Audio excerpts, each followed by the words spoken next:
Hello, Avatar fans, and welcome to the next episode of the Avatar Online podcast. This is going to be episode 276 of our regular shows, and we're recording this on July 13th, 2024. This is the official podcast for the fan site Avatar The Last Airbender Online.com. I'm going to be your main host, Morgan Airspeed Prime. Joining me on the podcast is Greg2B from the site. What's up, everyone? Excellent. So, on today's show, our big thing is that we're going to be kind of wrapping up our Netflix Avatar Season 1 coverage here by reviewing Episode 8, the last episode, Legends. But we'll start by going through some of the news that we have. We don't have a lot, but it's kind of important news. So, the biggest thing that's happened, basically just got revealed like last night. There might still be some reveals to come. This is about the San Diego Comic-Con schedule and the fact that already, just with a few days of the schedule out, we have the two expected Avatar panels. There's, I suppose, maybe a chance that for the Saturday and the Sunday of the event there is other panels, but the two I think we would obviously expect are here. So the first one is Thursday of SDCC, July 25th. We're going to get Avatar Braving the Elements podcast live. The description of this one tells us that the panel is going to consist of Janet Varney, Dante Basco, special guests Greg Baldwin and Michaela Murphy, and also Cara O'Neill from Dark Horse is going to be on the panel.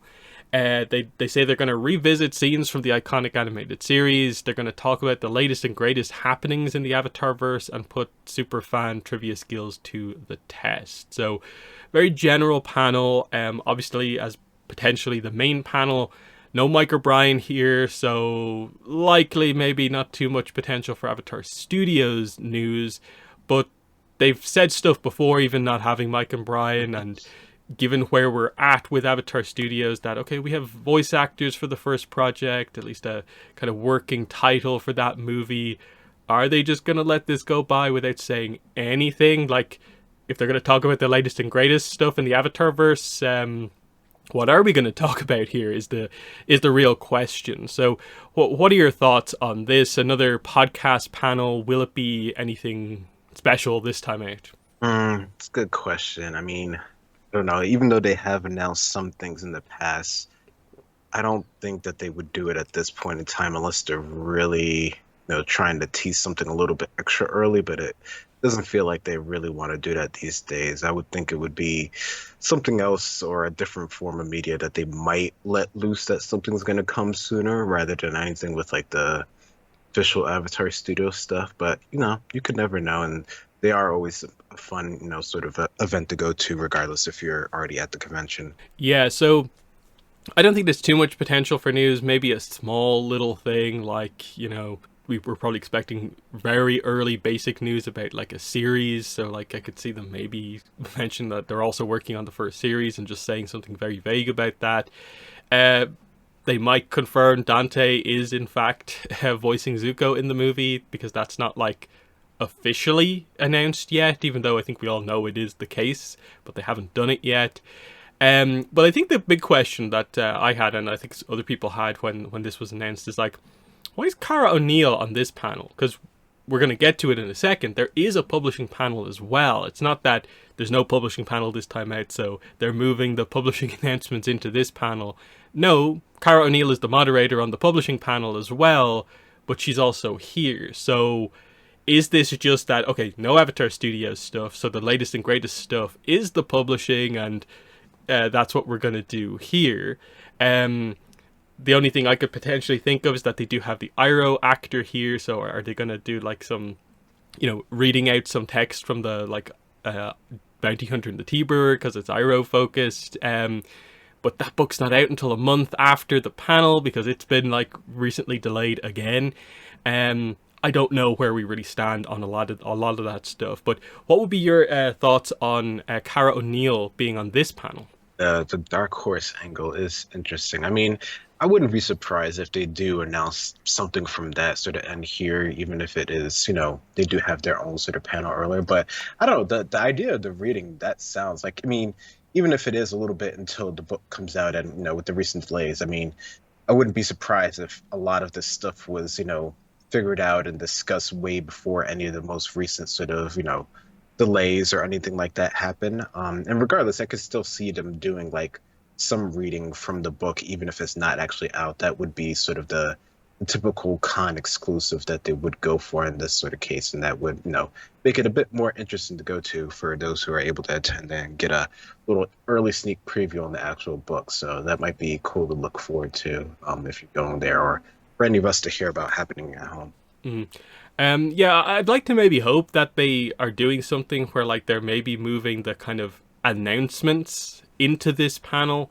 They'll still like talk about them at the publishing panel, but that's a place to go a little bit more in depth. But that we'll know after this panel what the main publishing announcements actually are. Just because I think broadly speaking, more fans probably look to this as being the big panel compared to the publishing one.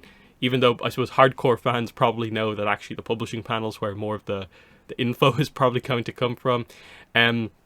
We'll see what happens, but it is interesting to see what happens here.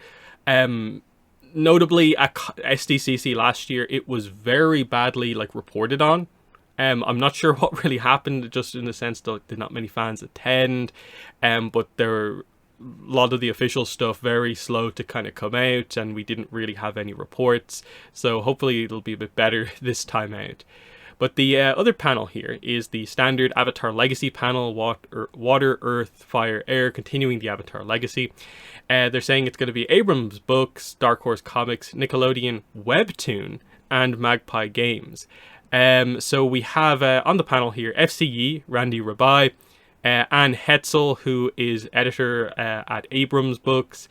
We have David Chinook Lee, who is from Webtoon, and this is also going to be moderated by Cara O'Neill.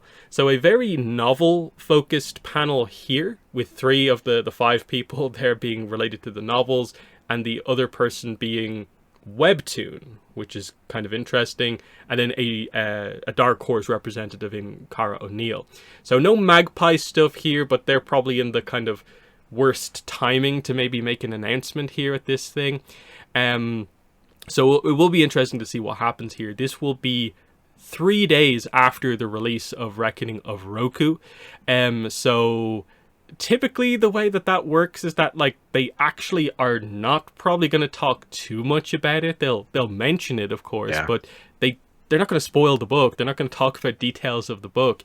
If they're not doing that in the marketing of the book, they're certainly not going to do it at the panel, where maybe a handful of people in the room might have read it in the few days since it's released. So I wonder how much is actually going to happen or not at this panel. But what are your thoughts on the publishing panel for Comic-Con here? I mean, it sounds like a good lineup, and I'm curious to see what they just say overall about the landscape of things going forward. I think that's probably the most interesting you can, have to hope for this sort of panel. I wonder if they'll have it, open to any questions of things going forward in the future and stuff like that, or if they'll mention any other things that have gotten, delayed or pushed back or moved around or such things like that. Because I mean, there's always things to talk about. So I mean, I'm sure they'll have a good bit to go for, and I'm sure there'll be some interaction things and more quizzes, even if they had them on the previous, other Avatar panel as well. So it should be interesting. They can be hit or miss, of course, depending on the year and how much is actually coming out. Yeah, they have tended to avoid opening up questions to the audience the last few times, especially because, like, we've all been like, someone ask about Beasts of the Four Nations. Someone please force them to answer that question, and I don't think it's happened in the last, 3 years, basically. I have some questions about, the whole, Webtoon is now included as being, a publisher here, and they have someone on the panel here. Because obviously for us, we mentioned it, I think, on a podcast when it happened. But it is just a alternate way to read the comics. There's nothing new to it. It's edited to a certain degree, the font is kind of different. Of course, the panels are laid out differently, but it's still the same content. So I'm wondering, is this just here to promote it? Are they going to actually have reveals about maybe how they're going to do this for Korra comics, maybe the short stories? Is there an opportunity here for Webtoons to do original content? I'm not really sure. What would be your thoughts there on the Webtoon focus here? Yeah, no, that is quite curious. But I mean, it's their latest thing, right? So I can't believe that they wouldn't try to promote it in some form or fashion. Now, how much will, they really go into it and anything sort of new and original? I don't know. I mean, I would like to think that they would be willing and open to that because, they have done that with other properties like DC and such. So, like, there's precedence that they could do it if they wanted to. But is it up to that level? And considering, the backlog of Avatar comics that they, say that they want to put out there on Webtoon, it would probably take a while for them to, get through all that, despite how they're releasing it and stuff like that. So I don't know. I mean, it is good that it's out there. It is, technically free, and of course, there's Fast Pass to get more of it ahead of time. But of course, the books are already out there, so if you're really into it, you can go and get them. But I know that everyone has different ways of getting their media and consuming it. So for many people, that might be the best way to go about it. So Yeah. it'll be interesting to see, how much more, I guess, development will actually go into that for the future. Yeah, because like they're onto the search now, I believe. Like they're 2 or 3 weeks into the search, so that's going to be the thing for the next couple of months. So that is exciting that they're onto that one. But that story is 11 years old, or give or take, at this point. So like it's 10 plus years old content that we're talking about here. So especially in the audience, where like you have to assume that a lot of people at the publishing panel probably have read some of the main obvious publishing stuff, but it'll be interesting to see, because this feels like the sort of thing where like you're probably speaking to people who are already familiar with this, so shouldn't you be promoting this like more online broadly? But who knows.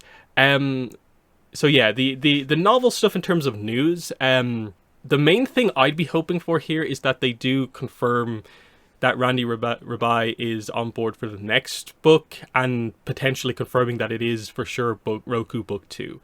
It's always been a weird thing since the Kyoshi books, where they very early on announced it as being 2 books. We haven't had that for Yang Chen and Roku, so I'd like to get that coming out. I wouldn't expect a cover or anything like that, but it would be nice just to get the idea of, yeah, I'm doing the next one. It is another Roku book, just so we know what we're doing here. But is the timing right? Maybe not.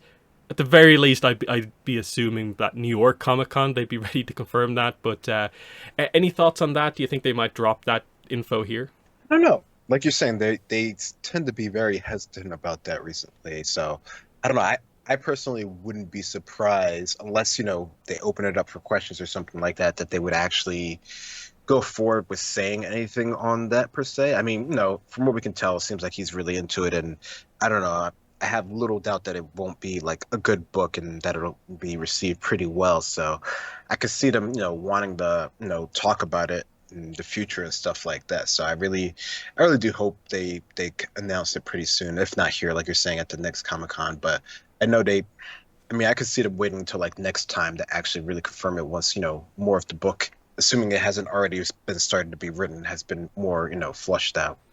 Yeah, because if I remember correctly, the second Yang Chen book was confirmed in the main interview that came out with FCE like the week of release. So we might actually find out like in the coming days that there is a Roku Book 2, depending on how they do the kind of last week of promotion.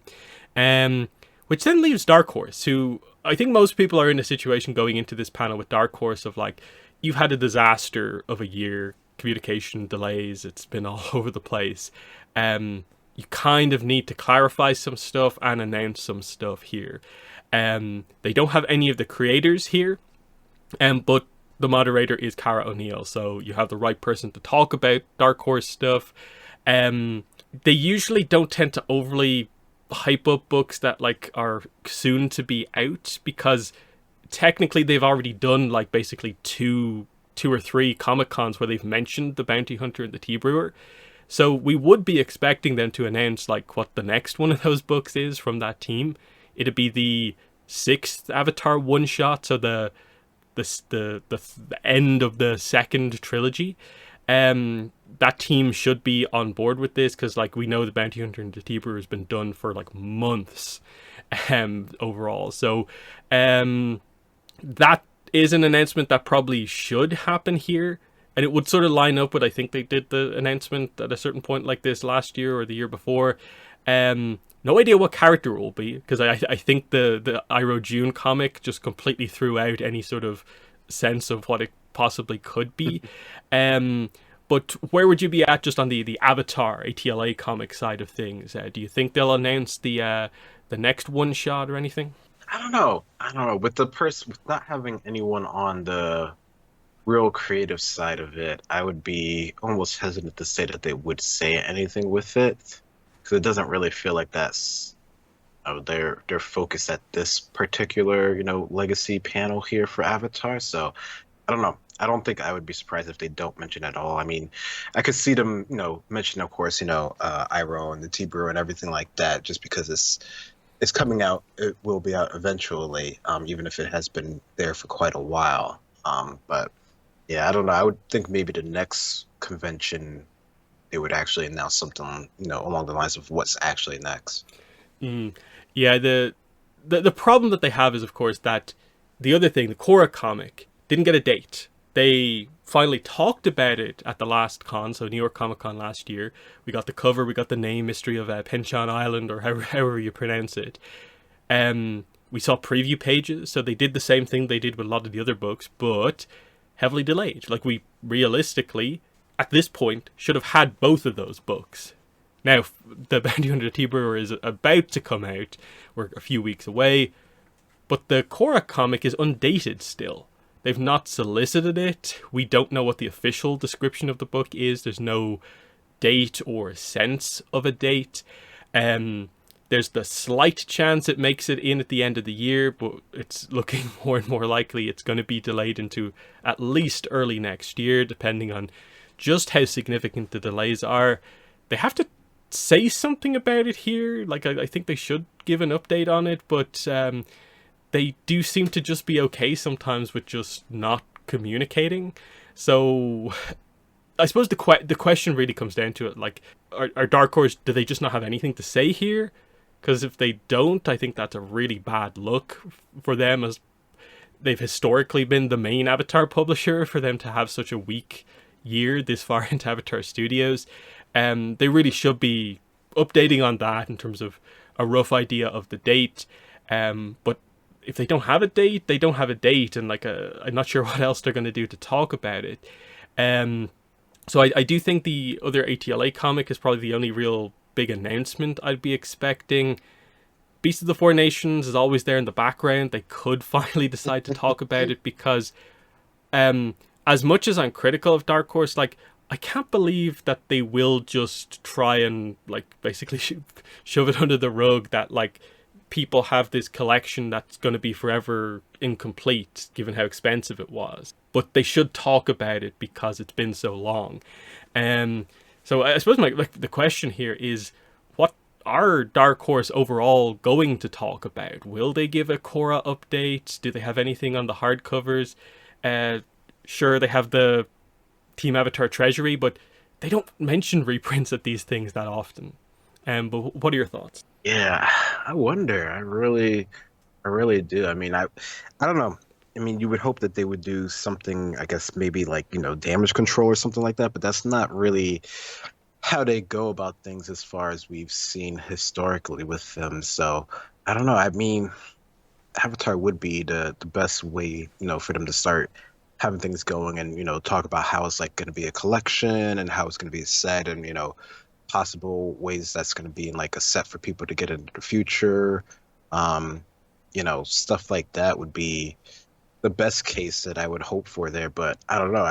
It feels like their person, unless they really have something set up, is really just there for the more moderation, and just because, like we're saying in the past, they have been the main sort of publisher here, so they're sort of, pseudo overseeing things, which is weird considering that's, sort of what we thought the whole thing with Avatar Studio was in terms of, their new role and how things are running. But doesn't seem like that's how things are going. I don't know. It would be interesting whenever we do get to the part where Avatar Studios is more in the forefront of things, with them actually, being the one to sort of moderate and oversee things and have, their person come to the forefront for these things. I think that would make things a lot more sort of interesting and worthwhile for people to go to. I mean, they'll always get people at these events, right? Like, it's a popular brand, like it's a cool thing. There's multiple things out there for it, so like even if you don't know that much about it, it'll be something worth going to.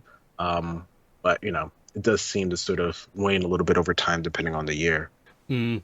Uh, it's just one of those ones where like I think it's a pretty terrible situation to be in as a fan, where I think most people are going into this like expecting basically nothing or like one announcement, when we're far enough into it, like you mentioned, Avatar Studios, where we should be expecting announcncements from like basically all of these publishers about this stuff. Like Avatar should be really ramping up here. It's probably a little early to go full all in on the, you know, kind of tie-in material for Avatar Studios, but you'd maybe like to start hearing bits and pieces about that we're considering that, we're working on it, just to know that, you know, in a way, with especially with the comics, why you switched over to one shots happened for like a reason, whereas right now it's just like that decision has looked terrible since everything has just been delayed and they've changed the format of the comics for almost no reason for a few years. So yeah, we'll see what happens here. There's usually always something. Like I don't think there's been a Comic-Con in the last like 2 and a bit years that hasn't had like a book announcement. But I think people were rightfully very critical after last year's San Diego Comic-Con because of how bad the communication was, and then they didn't talk about the core comic then, and it set the stage kind of sort of badly going into New York Comic Con, where I felt like if you don't mention the Mako comic, what are you doing? And they're kind of getting back to that situation again. But that's basically everything. There are some other panels that mention Avatar people. The only other significant one that probably isn't really anything, but it says here, there's a panel called What to Know When Selling an Animated Show. And one of the people they have on this is Isabella Botcher, who is the creative executive at Avatar Studios, and the panel is about the process of selling an animated show from concept to greenlight. Now, I don't think the intent of this is that she will be talking about how they sold the new Avatar Studios animated show, but it's the person who's doing that thing for Avatar currently. There's probably not going to be news, but it's one of those things where like keeping an eye on that just in case. But it is one of those more side panel industry panels that could be sort of interesting, which then brings us to, we don't have the schedule yet for Saturday or Sunday. The Saturday schedule should be going up soon-ish, but we don't know. Would you be maybe expecting anything else for Avatar over the course of the weekend, apart from maybe just signings for actors and stuff like that? Yeah, that's the hard one. I mean, I don't know, with those two being the main ones that we always look forward to every year, I'd kind of be surprised if there was anything more. I mean, I could see, like you're saying, like some of the people who are part of Avatar Studios or other projects having their own panels where, maybe you might hear, some references or things like that. But in terms of like full on announcements, unless there's really something major they have, which, might warrant, having something on, the Prime Day or something like that, I'd be surprised. So yeah, that is Comic-Con, and that is coming up in like 2 weeks. The week Roku comes out is also the week we have San Diego Comic-Con. So we'll cover that if anything happens. Obviously, I'll cover it on YouTube as well. We would be expecting some news. I think it's kind of crazy that we maybe shouldn't be expecting news, but we'll see what happens. Other than that, just on the Roku novel, we have in the intervening weeks got stuff like the first preview chapter.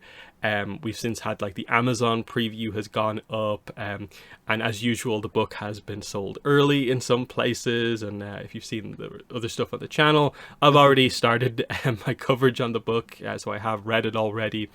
But I would be a bit critical of the marketing for this book, and I think it was similar for the last Yang Chen book as well, where it just feels like the absolute bare minimum is being done and it's not really being treated as anything important when it's the main Avatar release of the year, basically. This and the Iroh June comic. I just feel they could do a better job at just promoting the stuff. I felt the Screen Rant main preview chapter was probably the wrong preview chapter to do. I would have done the opening chapter, or even the first other Sozin chapter in the book. I think they would be much more interesting to present what the book actually is. I do think they've almost hidden away the actually interesting part of this book and haven't actually talked about it yet, and are very much relying on new Avatar novel to sell the book, maybe just Roku to sell the book, when I think they need to do a bit more. But what's been your experience with the kind of the marketing as we're just a few weeks away from the official release of the book? Yeah, I mean, I've seen a lot of this stuff being sort of talked about in general on, different sort of social media. I haven't seen all of it since I might as well just wait to actually really read it myself at this point. But I've seen some things, especially from the author and sort of promoting it and things like that, and where they're going to be to sort of talk about the book and stuff like that. But beyond that, I do, sort of get the point where it doesn't feel like it's quite getting as much as it was before. And I don't know if that's just because they're holding back because it's a switch over from a new author or something like that, or there's some other reason. I don't know. It feels like it's one of those times again where, they're sort of like not in sort of the big communication sphere with all the different ways that this could be getting out there in like the most sort of optimal way if they're really trying to push it, which I don't know. There could be tons of different reasons why they're sort of doing that. So I don't know. I'm still looking forward to it when it comes out and see how everything turns out. Yeah. Like I think my criticism would mainly be just the official Avatar channels not really doing more than just like, like Instagram story thing, basically like re-blogging effectively like what Randy Rabai kind of posts like every so often, and when I kind of feel like they should be hyping it up themselves. Like, we're only like 2 weeks out, like really highlight that, hey look, let's use some screenshots from 306 and highlight that this book covers stuff in or around that. It's basically a direct follow-up to parts of that book. Like, really emphasize like what the story actually is, rather than just it's a Roku novel. But like, what's Roku up to in the novel, I think, is the more interesting kind of part of this. And that's where I think the YouTube could be doing a little bit more. Like, why aren't they putting like an audiobook preview up on the YouTube? And because I think a lot of people aren't aware of the different formats of the book either. I think when most people talk about the novel, it's like it's a book. I'm buying a book, and it's barely ever even acknowledged that, oh yeah, like it's available as an ebook or the audiobook. I think for a lot of people, they're stunned when they find out there is an audiobook for all of these ones. And that's where there's been a bit of a failing to a certain degree. Like, the website, the official Avatar Studios website, has a section on Roku, but it literally just links to Barnes & Noble and specifically like the hardcover. And you have to kind of click through a little bit to find like that, oh, you can buy the CD audiobook version. I don't think many people do, but there's that whole idea. We'll see what happens. I'm assuming it will still do overall well, but in terms of spreading it out to more people, to maybe try and hit the heights of the Kyoshi novels, I think they do need to do a little bit more and not just expect it to sell because it's an Avatar novel. But we'll see what happens there. We'll, of course, the next couple of podcasts will be our reviews for the Reckoning of Roku, done in a few different parts. But we will switch over from news to our main review topic for this episode, and that is finishing off, at long last, the Netflix Avatar coverage with episode 8, Legends. So this is the finale for season 1, wrapping up book 1, Water. The timing is quite interesting because, of course, we've basically found out that they're basically going to start filming season 2, like, end of this month, I think, going into next month. Yeah. And they've already put out the casting call for like Toph, so we're probably not too long away from maybe getting those first early rumors or actual announcements about casting for the next season. So the timing's pretty nice. So overall, Legends. I like this episode. I like it a lot better than episode 7, the other kind of Water Tribe two-parter part. I still think there are issues with it where they make some odd decisions about not adapting things accurately when they probably should have. They didn't need to change certain parts. I think broadly speaking, it is a good adaptation. In that I do think there's overall more good than bad, but there is some kind of questionable stuff as you get to the end here and realize that, oh, they're not doing any waterbending training at all for like any character. That's weird. Okay. But then, yeah, some of the big monumental scenes, like Koizilla, is actually overall executed very well. But then you have oddities like the wild Karuk dagger plot that feels very unnecessary. And it represents, I think, quite well what this show is. Mostly good, but some weirdness in there as well. But what are your thoughts on Legend? Yeah, I definitely can see that as mostly good with some odd choices. But yeah, I think for me, for the most part, I like the way that they did most of the adaptations for these things. I think probably other than this whole sort of, waterbending master training thing, which I like, what they finally did with Katara a little bit there. But I think, the progression of that probably could have been a bit handled a little bit better. But I think for most part, for me, a lot of some of the other little changes or things that they did to sort of add a bit more sort of tension in this iteration of, the ending of season book 1, worked for me for the most part. I think, it definitely has a different sort of feel to it than the original show, of course, because of, just how overall and the maturity of the show and the way that they thought that they needed to display for the live action adaptation of it. But I think for the most part, especially out of the two-parter, this one definitely worked better for me. And for the most part, I thought it gave a pretty good close for, the season 1 while still leaving, a good bit open to what's going to happen next season and, how exactly is it going to happen next season. Mm-hmm. So yeah, let's go through it kind of scene by scene. So we open up with the Team Avatar attack on the kind of Fire Nation scout ship. So this is pretty accurate to the original. It's the team kind of working together. They take down a ship, but it is just one of many, as of course they see kind of Zhao's armada kind of heading their way, and they realize how badly outnumbered they are, how big the attack coming in actually is. Choreography I thought was actually pretty well. You get to see Sokka leading while flying around on Appa and doing a bit of kind of sabotage work. So I thought they used all the characters well here to kind of represent a relatively accurate version of the scene from the show.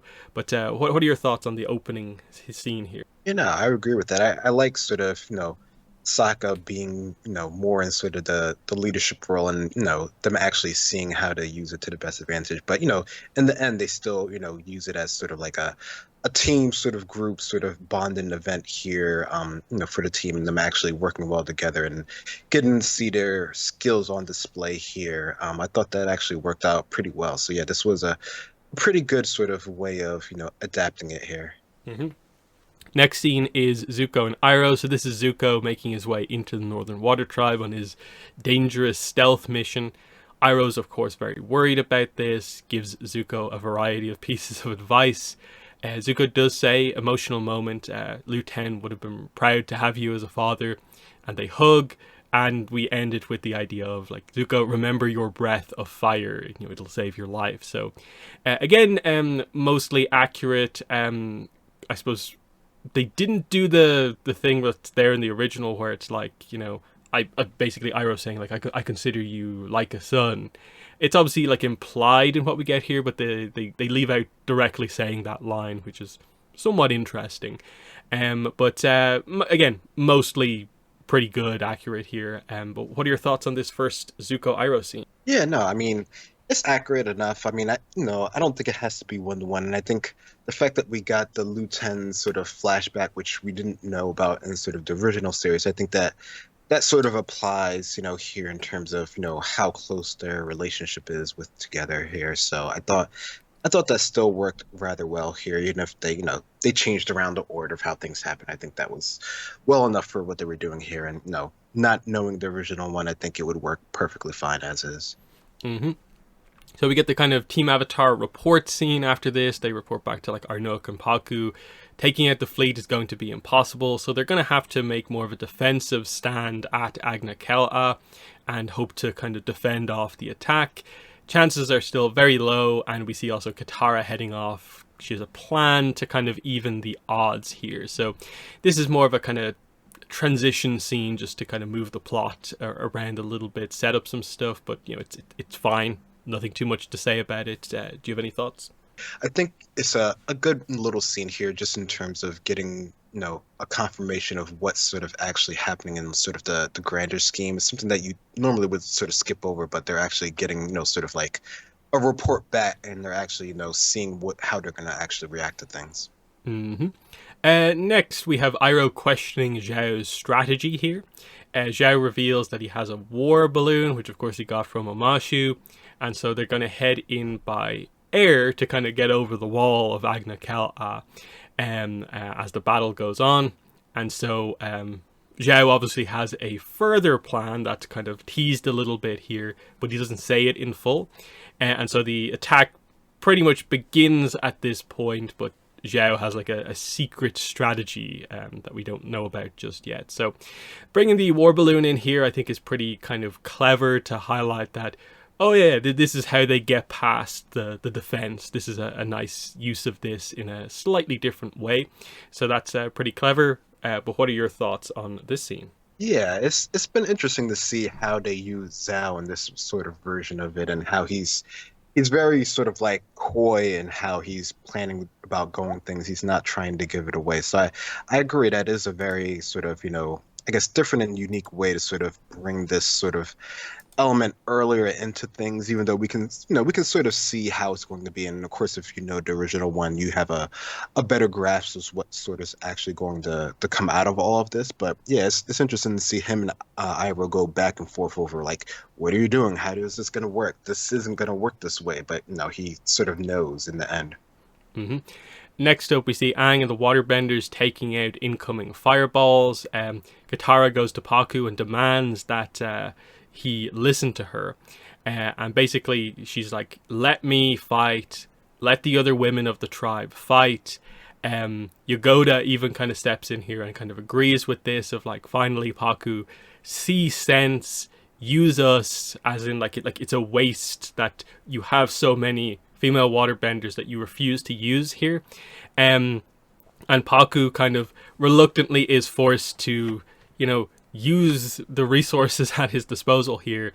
And so he basically says, okay, Katara, you go over to like the western side of the wall and lead things over there kind of with the women, and I'll send some people over to you as well.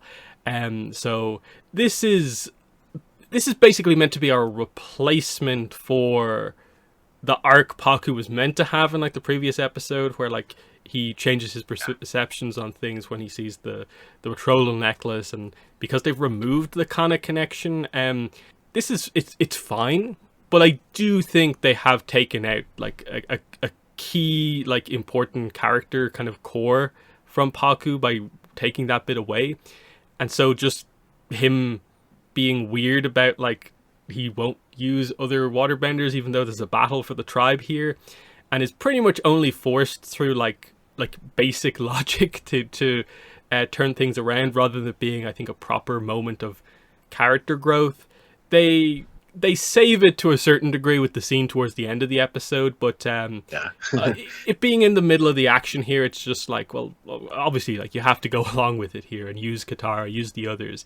So it's fine, but it speaks to the limitations of the arc by them not doing more with it. But what are your thoughts on this Katara Paku? Yeah, no, I definitely get the understanding of the limitation here. I mean, like you said, it does sort of have a redeeming feature near the end, but I don't know. And of course, it also takes a little bit away from Katara as well, because she doesn't have that sort of extra bit of, reason for her, growth in her own sort of character and her abilities to become what they are, which, depending on how you view later on with her becoming a master and stuff, could go either way there. So it definitely does take a little bit away from it. But I mean, I think, with the urgency of the situation, like you're saying, like the logic and the cooler heads do sort of prevail here, especially considering, how dire things really seem. hmm Then we cut over to a lot of the other kind of fighters and stuff like that. So Han, Arnuk basically tells Han, "You will be the first line of defense if the Firebenders get in." And then he tells Sokka, "I want you to keep Yue safe throughout the battle." She of course wants to help too, and then we get the idea of basically be Yue's personal bodyguard throughout this. And of course, because Han is done quite differently here, there's no jealousy angle here. This is Arnuk telling his like main leader, kind of warrior guy, you're gonna be up first, and Sokka will be a bodyguard here. So I like this scene. I actually really like the changes to Han as a character, and especially in this episode, I think it works very well. Given what they do here. So that's actually an adaptation improvement for me, what they do with Han, but otherwise an accurate and good scene. But your thoughts on this? Yeah, no, Han is definitely, despite everything, I think this is probably my more favorite sort of interpretation compared to the original one, just because of how they sort of set things overall. There's not as much sort of issues and back and forth here. I mean, there's still, a lot of heartfelt moments to be had later on, but I think in terms of just setting up, what happens later on with Yue and Sokka, I think this works just as well as the original one. So we cut over to Katara and the other female waterbenders. They block a fireball that comes in, as we find out that Paku has sent the other kind of waterbender trainees over to kind of be led by Katara here. She gives them their orders, and one of them responds and is like, "Yes, Master Katara." So this is where we get the first example of this. She's very shocked and surprised by this, and is like, "I'm not a master," but she really quickly realizes, like, why am I saying this? We're in the middle of a battle, and goes about her business.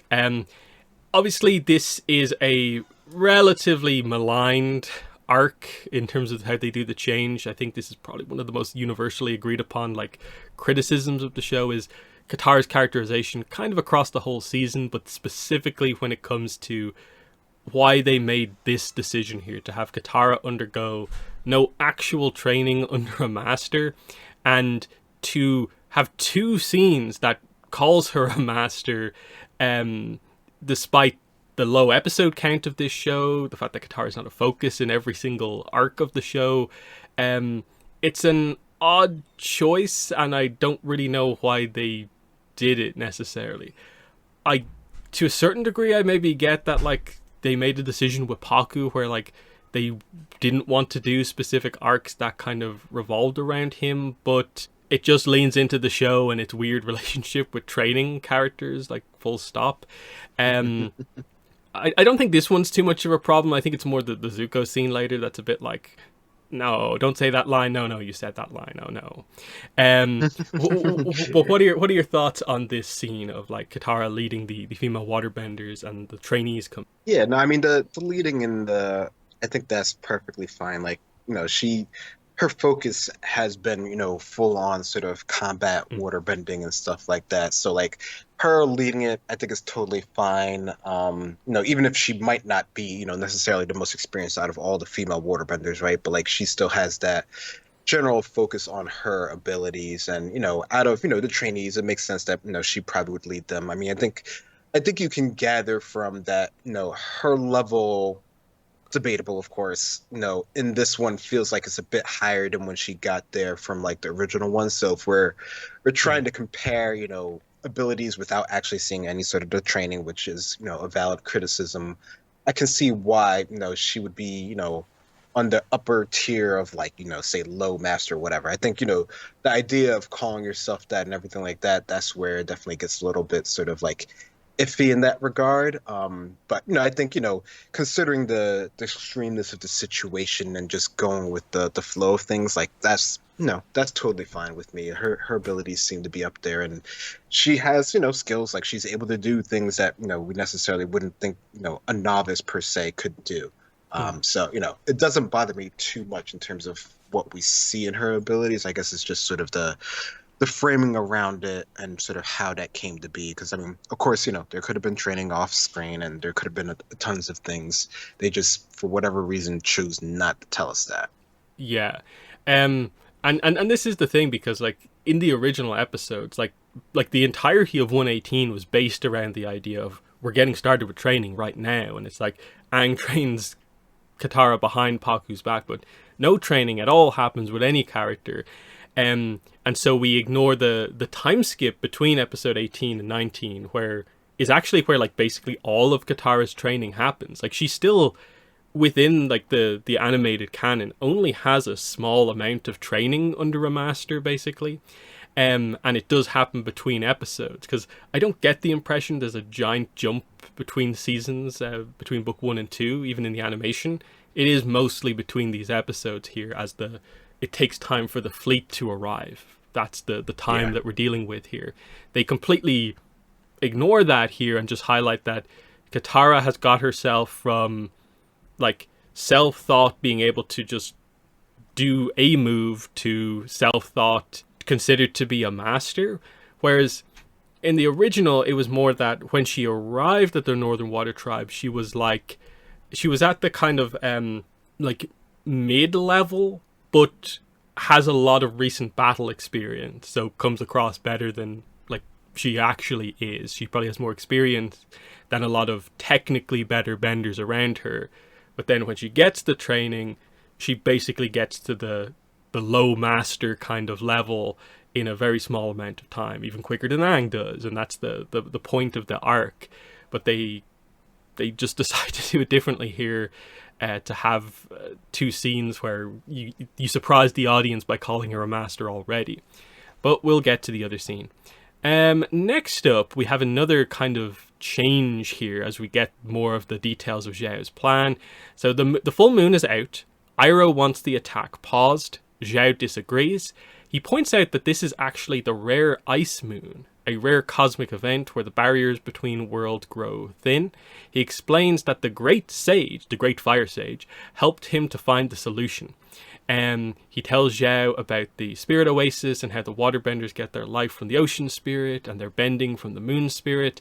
And on this special night, the ice moon, they both give up their immortality and take physical form and become part of the mortal world.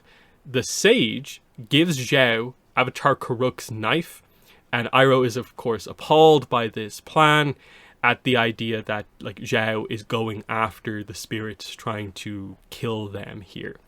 So for me, this is where they just lose me a little bit. This is where they immensely overcomplicate the plot for no real reason. I think we talked about this in the last podcast, but one of the big issues here is that they introduced this MacGuffin, Karuk's knife, but they never once explain why it's important, really. Because to me, you do this weird thing where like you add all this extra layers of like, oh, the rare ice moon, this is the one day the spirits are physical, rather than in the animated universe they've permanently become physical and mortal. But then he also needs a knife to do it, but they're already physical. So there's this weird thing of like, so if you just stab the fish with a normal knife, they're what, invulnerable? Like, what? Is that what we're trying to say here? Bending just doesn't work on them. And then how does that reflect back on Karuk? The fact that he needed to make a special knife to attack spirits, given that he's the Avatar and is powerful, and the whole significance of like bending for humans to fight against spirits being like the ultimate like origin story of all of this. I have some pretty like fundamental problems with this, and I think they tie themselves into knots trying to fix some issues but end up creating like 10 more. I think they really should have just stuck to the source material on this and just accepted that, rather than trying to switch it up in any particular way. The change I don't mind is that I don't mind that like maybe you don't have Zhao go to Wan Shi Tong. I don't mind that the sage maybe tells him some of the key information, but I just think the stuff with the knife is not effective at all in terms of how they execute on it. But there's more on this in the following scenes. But what are your thoughts on Zhao explaining his plan here, and them explaining the kind of sequence of events that will lead to him being able to kill a spirit? Yeah, I mean, I think the flashback and the explanation, I think, it's fine in the fact that they have it there and that, that's a way to sort of keep the story, and that's, how Zhao is able to figure out that, this is his moment to get this edge on the water tribe, right? Like that's his whole thing here and how he's going to accomplish his goal, which even he himself is pretty sure that it wouldn't have worked with just like a full frontal assault. Um, but the idea of sort of the knife, I think, is definitely, like you're saying, it definitely feels like it's something where I don't know. I wonder if there's like more to the knife that we're not privy to right now, and that would, post haste make it make more sense than it currently does. Like, something happened with Karuk, and because of the way that he was affected by the spirits, that he had to use the knife rather than just sort of like his normal bending, which, like you're saying, was the whole reason why people in this world have bending, is to sort of equalize things out, right? So is there some sort of bigger meaning there that we're not sort of, allowed to know at this current time? Because like you're saying, right now it definitely feels like it's a bit more, because I don't even mind the idea of like sort of the ice moon and this being Mm. like the one time of year that, this is where they're in the physical world. Because, that feels like, in my mind of how spiritual the things could potentially work, Mm. like some sort of catch-all thing that is the time of year that happens is fine. Like it's sort of like Sozen comment, like it happens and it's this big event thing, and things can happen because of it.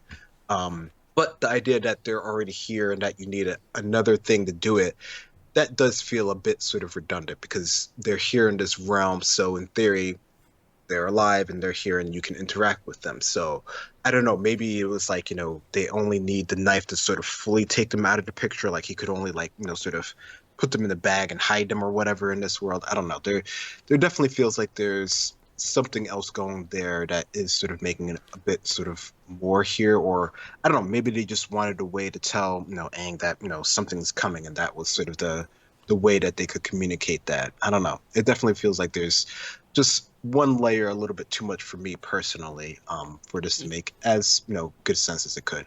Yeah, because like I can come up with an explanation, but the problem is I think the show comes up with the knife to explain this, but never actually tells you that this is why the knife exists. Which I'm guessing the point of the knife is that this is a thing that can permanently kill a spirit, versus just killing its form and then it will reincarnate, change forms, like we know the way spirits work. This is technically a little bit of a kind of error with early spirit stuff in Avatar animation as well, that they kind of ignore this plot point. They get around it with the idea that like these spirits are so integral to the physical world that like in the time it would take them to like I guess be reborn, it would cause a shift in the world. So the spirits dying full stop is a bad thing. But the knife to me feels clearly here to be like, here's the difference between killing a spirit and like permanently killing a spirit. This is why UA needs to give the one bit of its life back that exists, because the rest of it is permanently gone. But they don't say that. And so because of that, I think the over-convoluted kind of plot point criticism is really valid, just because it's like you forgot the one thing that like it actually explains why this makes any sense. Because we'll go into the next scene here, and they follow this up with Karuk appears randomly before Aang and warns him that my knife is near. So like this is a kind of crazy Avatar interaction of like, I can sense my knife being near you. And this is the funny bit. It's like it's made from materials from the spirit world, and that means only one thing. And then effectively they build up to, we cut scenes, Zhao plans to kill the moon spirit specifically. So Karuk is like, my knife being here means someone plans to kill a spirit. So okay, the knife can kill spirits. That's okay. Why does it being made from spirit materials like mean anything? How does that work? There's that whole idea again, because again, does bending not also kill spirits? Is that not the point? Sure, I get it. But anyway, the explanation here is that Zhao says, yes, I'm not a monster. I only plan to kill the moon spirit to take away the bending of the water tribe, because if I killed the ocean spirit, I'd be taking away the life of the water tribe. And I'm not trying to make an entire nation like extinct. So Karuk says that if this happens, that this will throw the world out of balance. And he points out that the Avatar is powerful, but nowhere near as powerful as the power of the elemental spirits. Now, this is not a term that's ever been, I think, brought up in like the animation continuity. This is a live action show kind of new thing, referring to, I guess, Tui and Law as elemental spirits. And the idea that they are more powerful than the Avatar is an interesting one. And it also implies the existence of equally powerful spirits for the other elements, which is very, very intriguing. So a mix of kind of, again, good and bad here. The stuff around the knife has always been weird. I actually like the new intro of like, okay, elemental spirits, that's how we're kind of classifying Tui and La versus like Rava Vatu. So a little bit of a mixed thing here, but mostly it's okay. But what are your thoughts on this? Karuk, elemental spirits? Yeah, I mean, an avatar appearing to or a past avatar appearing to a current avatar isn't like the most outlandish thing to happen, right? Like, that's something that we've seen before. Either, we've done it, directly, or it's been done sort of like in an emergency type situation. So that sort of, can be sort of passed by being sort of okay. I think, like you're saying, the thing with the knife is where, again, we sort of start going hit or miss. And, the fact that he has some sort of connection with the knife and, how that's going to be used in this sort of case, like, I can almost sort of forgive that. I guess it really is just sort of how integral it seems to be to the situation without us knowing as much as I think we personally would sort of like in this sort of situation here. But no, the idea, like you're saying, the elemental spirits, I think, that kind of fits, like, ones that are sort of more powerful than other sort of spirits here. I mean, I think even in the original sort of animation, we've seen that certain spirits are obviously, above the rest in terms of others and how they're actually interacting with sort of the human world or the spirit world. So the fact that there are sort of stronger spirits, ones that, more directly affect things, no, I could see that being a thing, and it clearly seems like that plays out here. So I think, some of it works like you're saying, some of it doesn't. Next scene is very interesting. Momo is mortally wounded, injured, saving a child from falling rubble. Sokka and Yue, of course, are shocked at this, and they realize they need to do something quick to save Momo's life. So they bring him to the Spirit Oasis, and so we get the big reveal of what the kind of Spirit Oasis Grove looks like in live action. It's kind of like expanded, and they do something a little bit different with it, but it's mostly the same idea.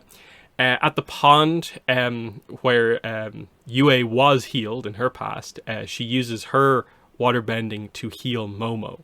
So we get the first kind of use of spirit water here as healing. Momo is revived. It's an emotional scene, like Momo nearly died, resurrected. And this is where the war balloon arrives, because they're, of course, heading for this location, because this is where the fish are, basically. This is what we're building towards. So this is the use of Momo, basically, in the finale. Again, it's sort of notable that it's very much like, flip a coin in terms of the CG budget where Momo shows up.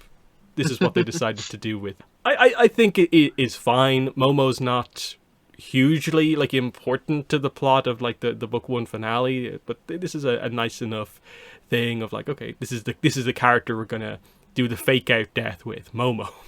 What are your thoughts on this? Yeah, this is sort of that classic fake out moment here. And I think, for what they're trying to do here, I think it works well enough. We've seen sort of the connection that sort of Sokka and Momo sort of have here, which, even the original one, there was a little bit of it, that back and forth here. But I feel like they, for the little bit that we do get to see of him, Momo, they try to emphasize that a bit more here. So it's a nice touching moment. It's not as sort of like high stakes as, some other ways that they might have used it in this sort of situation. But I think, for the most part, it moves them towards getting to the Oasis, right? Which was their main sort of purpose here. Mm-hmm. And next scene, we have Zuko using firebending to melt his way into the Northern Water Tribe. So the breath of fire kind of comes out a little bit here. We see Sokka and Yue hiding. And this is where the reveal comes out that like, oh, I helped to design this thing. I'm sort of responsible for them being able to get in here. That was a pretty quick scene, so we'll cover the next one as well. Zhao doesn't know what form the spirits will take, and asks Iroh to find them because Iroh is spiritual. Iroh has no idea and kind of points out that they could be literally anything based on what he knows of the spirits, but they immediately move to look. So this is again part of the change of how they do things here, where the entire kind of premise of this part of the plot in the original episode was the idea that Aang is told what they look like effectively by Ko. But here, it's like the reverse. They know a lot of the other stuff, but they don't actually know what they look like. And they just have to search around here what one is the spirit. So that's an interesting one. So I suppose this is to get around the idea that it's a bit of a weird one with, again, like reflecting back on a relatively early episode of Avatar, where historically, of course, we know the people of the Water Tribe know Tui and La are the ocean and moon spirits, so why do we need Ko to confirm it? You know, that weirdness. So I think they're maybe trying to write a little bit around that, but I think it's mostly fine what they do here. But what are your thoughts on these couple of scenes? Yeah, I mean, I think for me, the fact that he doesn't know it plays somewhat okay, especially since he's getting this information from, the Fire Nation sages. Mm-hmm. While they're, their knowledge of the past avatars is great in spiritual matters in general. Of course, they wouldn't know specifics of, the Water Tribe in this sort of regard here. So that doesn't bother me too much here. And, and asking, Iroh, who, as we know, is the most sort of spiritual person, in their camp for sure, to sort of help out with this. That seems like a good way and another reason to sort of keep him around, just in terms of like story and plot and development stuff here. So I think for the most part, how they're, trying to go about that part of the story here pretty much works well for me. And, using the war balloon, I think is cool to see how they're, again, putting it into play here. And Sokka has the whole sort of, crisis of how, he's involved with things. So it's bringing everything together. Mm-hmm. Next scene, Zuko confronts Aang and Katara. Katara is going to stay behind to face Zuko as Aang heads into the Oasis. And we see that Aang has a lot of confidence in Katara going into this fight to leave her to take Zuko. And yeah, we see a pretty nice fight between Katara and Zuko. The initial exchange ends with her encasing him in ice, highlighting her skill. And basically we get the whole idea of, like, you found a master, and it's like, me, I am my own master style thing. And Zuko uses his breath of fire to break free, so the fight will continue here.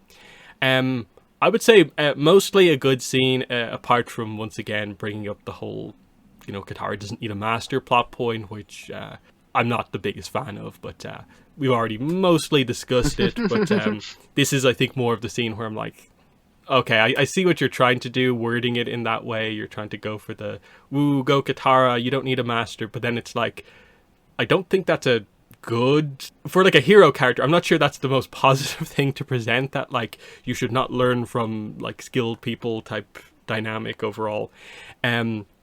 But I do like the action. I think this is one of the more dynamic fights that we have, where they do the acrobatics. There's some fancy kind of bending CG on screen, and the choreography seems quick. So I'd rate this as being one of the better kind of sequences in the fighting in the show. But what's your thoughts on Katara versus Zuko? Yeah, no, I think I would agree with this. One of the better fights in general, especially for like waterbending. I think for me, some of those scenes could be sort of hit or miss, and that might just be because of how they have to develop the scenes and the budgets and everything else with that. But I think this definitely works really well. It's definitely very fluid and everything. And, this one of those things, of course, from the original one, that everyone was always sort of waiting to see this sort of confrontation, right? So it was really good to actually get to see how they chose to interpret it in this sort of format and this media here. So overall, I like it pretty well. I think, in terms of the whole master thing and everything, I don't know. I mean, I don't mind her, sort of considering her own master, even if, she still needs to sort of like learn from other people. I think, I don't know, maybe they could have worded it a better way where it would have been, got the same sort of effect here in this situation. I don't know. I think no. I think there might have been a different way to go about that, but no, she definitely, skill wise, from what we're seeing here, definitely feels like she's up to enough to be considering on par with like what we've been saying, like a low level master or something like that. Especially considering we have sort of seen Zuko, and we know sort of his training and his sort of background, right? So if they're on par with each other, then that kind of makes sense. Hmm. Next scene, we have Aang meeting up with Yue and Sokka, so they have to stop Zhao. Pretty quickly, they realize, okay, the two obvious koi fish are the spirits. Iroh, of course, warns Zhao not to do anything, not to mess with the spirits, but Zhao's ambitions come out in full here. He wants to rule. He wants to be the Moon Slayer, so he captures the Moon Spirit in a bag first. This turns the moon red, and so yes, this is the start of Zhao the Moon Slayer. But we'll wait until the next scene to cover him actually becoming that. But first of all, just the first stage of this, as we have here. I think it's mostly a fine scene here. I like the red kind of moon effect kind of coming out here. I like the overall acting general performance of like, okay, yeah, the going mad with power here, thinking he's like above the spirits, and to a certain degree the idea that this will make him notable enough that he might have a chance to be a Fire Lord at some point kind of basically comes out. Like he just loses himself in the ambitions, which I think is the right characterization of Zhao. So I like what they've done here overall. But what are your thoughts on the first stage of Zhao the Moonslayer? Yeah, no, he definitely gets it up in his head with the whole situation and everything. And I don't know, I think that definitely, for this interpretation of it, it almost feels like he has a bit more going from, like he's still not like that grand or anything like that. Like he's still, probably going a bit above his station and stuff like that. But, it feels like his delusions of grandeur is warranted, at least in his mind, in this situation here. So I can see why he would start, sort of thinking in these sort of terms here. But yes, it's a good start for how they're sort of showing that the moon is quite in danger. Mm-hmm. Next, Aang steps out to confront Zhao. As Zhao takes the knife out, Aang knows what it is like to lose a whole race of benders, and he will do anything to prevent this. Aang says he failed as the Avatar. As Iroh attacks Zhao, so the knife gets dropped here, as does the Moon Spirit. And in the chaos of everyone scrambling around here, Zhao does manage to pick up the knife again and like stab the spirit, the fish, in the bag, killing it. So the moon goes dark, it's gone.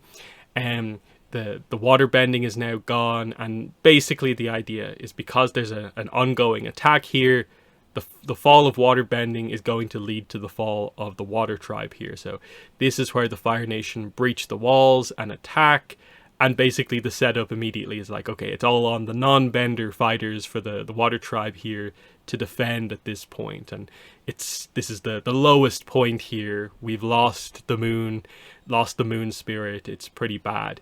I mostly like what we do here. But I do think it's like the final failing of the Karuk knife thing, of just that there's no special effect when he stabs it. If they had just swapped Karuk's knife out for any knife, if they'd swapped the knife out for any bending attack, it would have accomplished exactly the same thing ultimately, because they don't explain it enough. Like, even just showing some sense of some spirity light effect going on, of like the dagger actually does something to the fish. You see a sense of like, oh, someone kind of points out that this is not just like killing a mortal kind of fish that happens to be a spirit. It's like it's doing something more. They don't do that. Like it's so lacking in focus ultimately. And I just think that's why this knife plot point just doesn't really work all that well. Because when we get here, it's not brought up. All that matters is just we've killed a spirit. The details kind of fall to the wayside, and this knife just feels not particularly important. But the rest of the scene is good. Like I won't let the weirdness around the knife kind of ruin that. Mostly it's an accurately and well done scene. There is a lot of emotion. Like I like Aang bringing up the idea that he doesn't want to let another bending discipline fall away like airbending has. And then Iroh's, of course, investment in this as well. It's pretty nice. But overall, what are your thoughts on Zhao killing the moon spirit? Yeah, no, I think the emotional beats, without everything else, definitely sort of hit home. I think you definitely can see the motion that Aang has and sort of the motion that, Zhao just sort of lacks in this sort of situation, right? Like he's just all about, his goals and sort of what he wants and, his reaction to everything here. And, you definitely can see how the switch over, does affect everyone. Like, I don't know, maybe they were banking on seeing, us sort of understanding the effects on all the different sort of waterbenders, because they definitely do, a good, shots of them sort of reacting to the loss of the moon. I think that part is done pretty well. I think it's just sort of like you're saying, sort of the initial sort of contact that sort of loses as much sort of oomph to the situation as it possibly could. But otherwise, it definitely, is a good scene. It definitely gets across that, things have changed. The tides of the war has definitely been altered with this one moment in history here. Mm-hmm. Next, we see Katara loses her bending as she's fighting Zuko, so she's about to lose badly here. She could be killed, but the building is hit by a fireball. Thus, Kyoshi's vision from the earlier episodes comes true, that this building that they're in was always going to get hit by this fireball, but this doesn't mean the battle is over. It doesn't mean they failed. This is just a part of this battle. What happens next is sort of the idea based on what like Karuk told Aang from the last episode. So there's still a chance, but this is nice. I think the idea that this fireball inadvertently kind of saves Katara from Zuko at this terrible moment, but they thought that this meant the fall of the Water Tribe, which I suppose at this point it kind of does, but it has also saved Katara to a certain degree. But what are your thoughts on this, the Kyoshi vision coming to... Yeah, it's interesting to actually get to see how it actually really played out in the end, because like all sort of premonitions, you're not quite sure how they're going to play out, right? So we get to see that there is, like you're saying, there's good and bad potentially in this sort of situation that happened here. So that definitely was a good way to sort of, keep Qatar in the running of things, and we sort of knew it was going to happen. So it's not sort of as out in the open. Like, I think if we didn't know it, it might feel a bit more sort of cheeky that this was sort of the way that she sort of survived in sort of situation. But I think, knowing ahead of time, it actually worked in our favor this way. Mm-hmm. Next scene, pretty emotional. The kind of non-bender warriors go down defending their chief. So Chief Arnuk makes his kind of his retreat. Han and the warriors cover him. And we see this pretty cool fight. Like, they focused on it for quite a while, of just like hand to hand. The Fire Nation soldiers come through. The Water Tribe warriors fight, but they gradually go down. And we kind of see, the idea of, okay, Han is going to fall here. This is the tragic but heroic death of Han, basically, here, defending his chief. So the complete opposite of the basically almost jokey quote-unquote death he has in the original episode, where I think Zhao sidesteps him and he just falls off into the water and we never see him again. Here it's this really impactful moment going down defending his chief. So I thought they did this one really, really well, just getting across the impact of walls have been breached, bending is gone, but the non-bender fighters fight on. So I like this quite a bit. But what were your thoughts on Han's last stand here? Yeah, no, I thought that was pretty good. I think, normally we wouldn't necessarily think of, sort of non-benders from, places that are primarily, have benders, but with the moon gone, this is really their chance to shine, right? So this was definitely a very emotional moment to sort of show this last stand here. And, considering how well, we've been saying that they've done Han's character in this iteration of it, I think this definitely, was a good lead up to, such what eventually is such a sad moment, right? So, yeah. Mm-hmm. Next, we have Iroh's reaction to Zhao killing a spirit. So this is the kind of tenfold energy leashed on you tenfold scene. Zhao does run away from it. It's a little bit basic, I think, here, what Iroh does to attack him. But anyway, Aang steps up. He walks into the oasis in the Avatar state. He says it's not over. And so we get the scene here where he merges with the ocean spirit.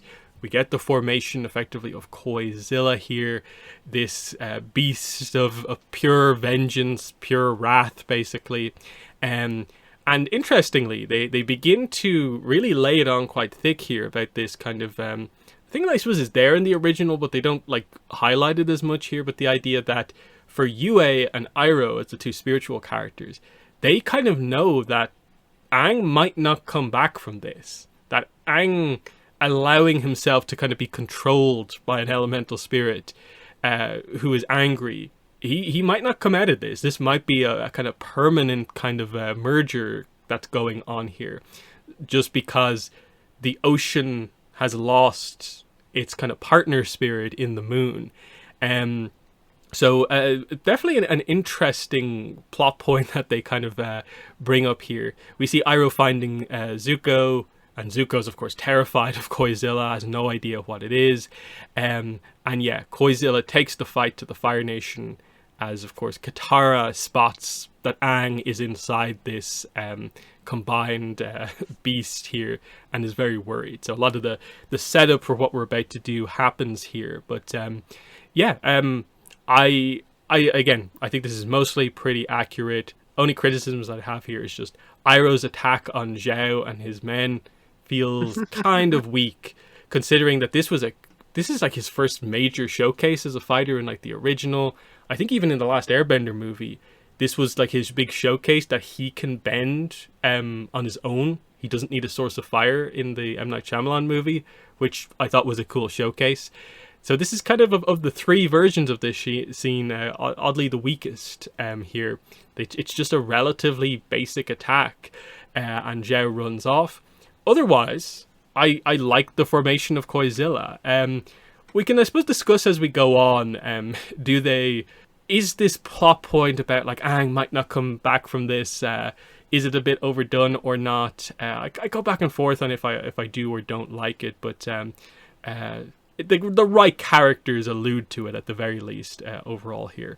But what are your thoughts on the reaction from these characters to the death of the Moon Spirit? Yeah, I mean, I think reaction-wise, I think that's pretty much on point. I mean, you definitely get the sense that this is like something that, wouldn't really expect to happen, and, Aang, it's not something that he really should like meddle with in any sort of way. So I think it definitely comes across that Aang is, even himself, not necessarily just a spirit, but like the combination of both of them hurting with everything that sort of happened is really coming to a point here. And this is really the sort of like big result of it. And it definitely is, pretty impressive to see it sort of like come to life in this sort of moment here. So I think, that at least sort of comes across pretty well. I think, the Iroh and his sort of reaction to it, I think, in terms of the spiritualness, I mean, that sort of makes sense that he would understand this, and his ability to sort of like, try to like combat everyone here, I think it works well enough. But yeah, I definitely do get the idea that it doesn't feel sort of quite as impressive as you might, think that it could be, considering, what we know of his skill and his history and stuff like that. So I don't know. That is interesting how they chose to go about it this way. But I think overall, seeing his creation, his formation, and seeing, Yue and everything sort of react to it, I think works pretty well. Even Zuko's sort of reaction to this is pretty crazy. I mean, he's like, trying, because he still wants the Avatar, right? Like he still wants to accomplish his mission, right? But he can't really do it, which is probably the reason why Iroh's able to get him away from it, rather quickly in this instance. Mm-hmm.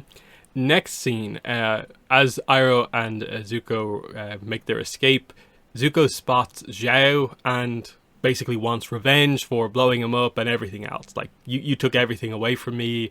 You took potentially finding the Avatar away from me. It's built up to this. They fight. It's pretty clear Zuko is too skilled for Zhao throughout this. Eventually, he pins him up against the wall, and Zuko blames Zhao for ruining his mission. But Zhao revealed that Zuko's banishment mission has always been a sham. Ozai would never take him back. It was all just a game. And the winner of this game is Azula. And this is where we get the Azula. This is how they bring Azula into things. It's not Zuko telling Aang while he hasn't captured about Azula and the existence of this character. No, it's Zhao telling Zuko that she was behind it all here.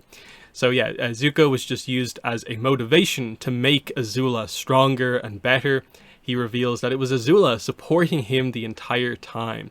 This is how, like, Zhao was able to have an advantage over Zuko at all of these times. It's how he figured out he was the Blue Spirit and all these other plot points happening. It was always Azula. And so Zuko is absolutely furious about everything kind of being a lie.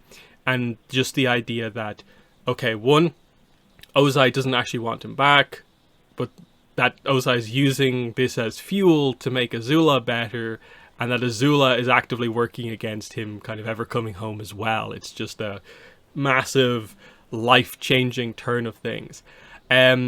So it's one of those ones where, like, overall it's pretty good. I still think it was a weird decision to not do the Zuko, Zhao, Agni Kai in the early episode, because I don't feel that this fight is like the equivalent of the two we get between them in the original. It's good what we get here, it's definitely good, but I think they make up for it because I actually really like the whole Azula manipulating Zhao, and Zhao is able to reveal this, that he's lost the fight, but he can, like, emotionally damage Zuko by revealing this. That's actually, I think, really strong, and puts Zuko in a very bad position at the end of this, of just knowing that when we start book 2, Zuko's going to be in a terrible place because he knows he's absolutely not wanted, and everything has been for nothing, basically. I do like the way Zhao and Azula working together plays into Zuko's arc. So again, one of those mixed ones where, like, there's some slight issues, but they overall actually do some nice stuff, and the kind of more the newer dynamic of Azula supporting Zhao is actually really good in my mind. But what are your thoughts on this scene? Yeah, no, it's definitely forms a different dynamic of how we think about Zuko and his character, and especially going forward, the fact that he's already going to be in this place of, hopelessness and not believing that his, what he was thought was going to be in terms of getting back his honor was sort of always sort of, maybe not really there. And even though we know from later on scenes that, maybe it was a little bit different or a little bit of a way to sort of temper Zuko in certain situations, in this moment, Zuko definitely is feeling sort of at, like, one of his sort of lowest points. Like there's still a little bit more, like, we don't think he's gonna, like, do the full 180 or anything like that quite yet, but he's at the point when he's questioning things, right? So, with the battle and this final sort of confrontation here, which I think for the most part, the battle for me worked pretty well. I think, the fact that we've come to see that, this version of Zhao, even though in the original one he wasn't sort of as skilled as Zuko, he seemed like he was a bit more sort of on par than this one. Like this one, Zuko definitely feels like he's overclassed him in the most part for most ways here. But I think, like you're saying, the emotional damage definitely sort of one-ups Zuko here, and that really feels like that's, the way to get at him. Mm-hmm. The follow-up to this is, of course, Zuko, broken by this reveal, turns his back to Zhao. Zhao goes to basically kill Zuko from behind, and Iroh basically just kind of kills Zhao, basically, like just sets him ablaze here. Zhao falls off the kind of the bridge into the water, and he just seems to be, like, dead. They don't do the thing where, like, in the original, where literally the ocean spirit, like, drags Zhao into the spirit world, as we see. The only potential hint at that is that the water he falls into is glowing, but I think the timing of this works out where, like, I think all the water is glowing because of what's just happened. So I definitely would view this as, like, they have purposefully chosen to do things a little bit differently here, because I definitely take this to overall be like Iroh kills Zhao basically here, which comes across a little bit weird and feels like, well, if you did the Moonslayer part so well, but now you almost just like ignored the whole idea that like, well, who's the vengeance aimed at? It should be Zhao. Like we need that moment of the ocean spirit dragging Zhao into the spirit world, but they didn't do it. And it's one of those ones where like, because it's maybe still a possible open plot point, I don't want to go like all in on this in terms of criticizing it, but if there isn't actually a long-term plan to go in that direction, and like Iroh has just killed Zhao here, I think that's a bad change to not have like Zhao get the sort of like divine justice of being killed by the spirit in retaliation, which is a weird decision in my mind that they've done this. But what are your thoughts on how they do the end of Zhao here? Yeah, I don't know. It definitely. I mean, it's a departure, and I don't necessarily hate it per se, because I mean, you could see, Iroh defending Zuko and stuff like that. I mean, that's sort of like what we saw in the original one at the original sort of Agni Kai. So I guess they're trying to bring that little bit, into this part of it here. But the idea that he was, like you're saying, the Moon Slayer, that was sort of like his role directly here, like. Does the elemental spirit not have sort of a personal wrath, vendetta against the one person that did everything, or are they trying to be like the elemental spirit is more broad and more general, so they're just trying to take out like all the Fire Nation or something like that? I don't know. There's a few ways you could, of course, interpret this, and like you're saying, like without knowing what's going to happen in the future, which way do we take it per se? Because I mean. I could see Zhao surviving that, like, unless there's, some other reason, or he's just sort of so beat up that he can't get himself out of the freezing waters. Like, in theory, he should be able to survive, right? So it'll be interesting to see, where that plot point might go, or if this is just sort of like he's been killed and we just sort of pseudo unclear about it until we get some sort of confirmation later on. Mm-hmm. So then we cut back to Koizilla to see it taking out the fleet. So it attacks the fleet. It is pushed back by the barrage of just so many ships firing on it, but eventually, big power move here. Koizilla pounds the ocean floor with a really kind of strong kind of blow, and this creates a devastating wave that pushes most of the fleet back, destroys a lot of it as well. And the idea is that like this one move has effectively kind of like repelled the Fire Nation fleet. Obviously on the way here, a lot of the people in the Fire Nation have been taken out, but that is the kind of the gist of it basically. And obviously this is your scene where I suppose most of the CG budget was kind of blown. I think they said this in an interview actually, that like they had a big decision to make of like, do they do Koizilla and just like in a way hinder their uses of CG elsewhere in the series to do this as well as possible, and they made the choice to basically do that. I think it looks really, really good. Maybe the scene goes on like a little longer than it maybe needs to, and they maybe could have just like pulled back a little bit to kind of maybe use Appa, Momo a little bit more elsewhere, but mostly I think it's very, very strong. I love the kind of ground pound ocean attack that he does, and it is really visually kind of stunning what is happening here. But what are your thoughts on Koizilla versus the fleet? Yeah, no, I think for the most part it works pretty well. I think it has a lot of sort of like physicality that I think maybe necessarily in the animation they didn't sort of get across quite as well, especially considering it's just a different form and a different way of sort of showing this sort of large monstrous creature. But I think in terms of how they're setting up the realism in this world, the fact that it could be directly affected by like a huge barrage of all of what was left of the armada, but still has the ability to sort of counter them in some form or fashion. I think that was brought across pretty clear in this case. I mean, it looked when everyone in the Fire Nation was attacking the Water Tribe here, the Northern Water Tribe, like it's pretty vicious. So it's a pretty good sort of counterplay on terms of this is what the other side would do to them in this instance here. So I think, for me, it worked pretty well. It definitely looks pretty cool. I think, is this the best, usage of their budget and everything like that? I think for this being the last episode and this being, really what you wanted to get across as the last thing that people remember of this series, of the show, especially considering, they didn't know if they would automatically get the next sort of 2 seasons or anything like that. I think, this worked pretty well. I think it came across pretty strong.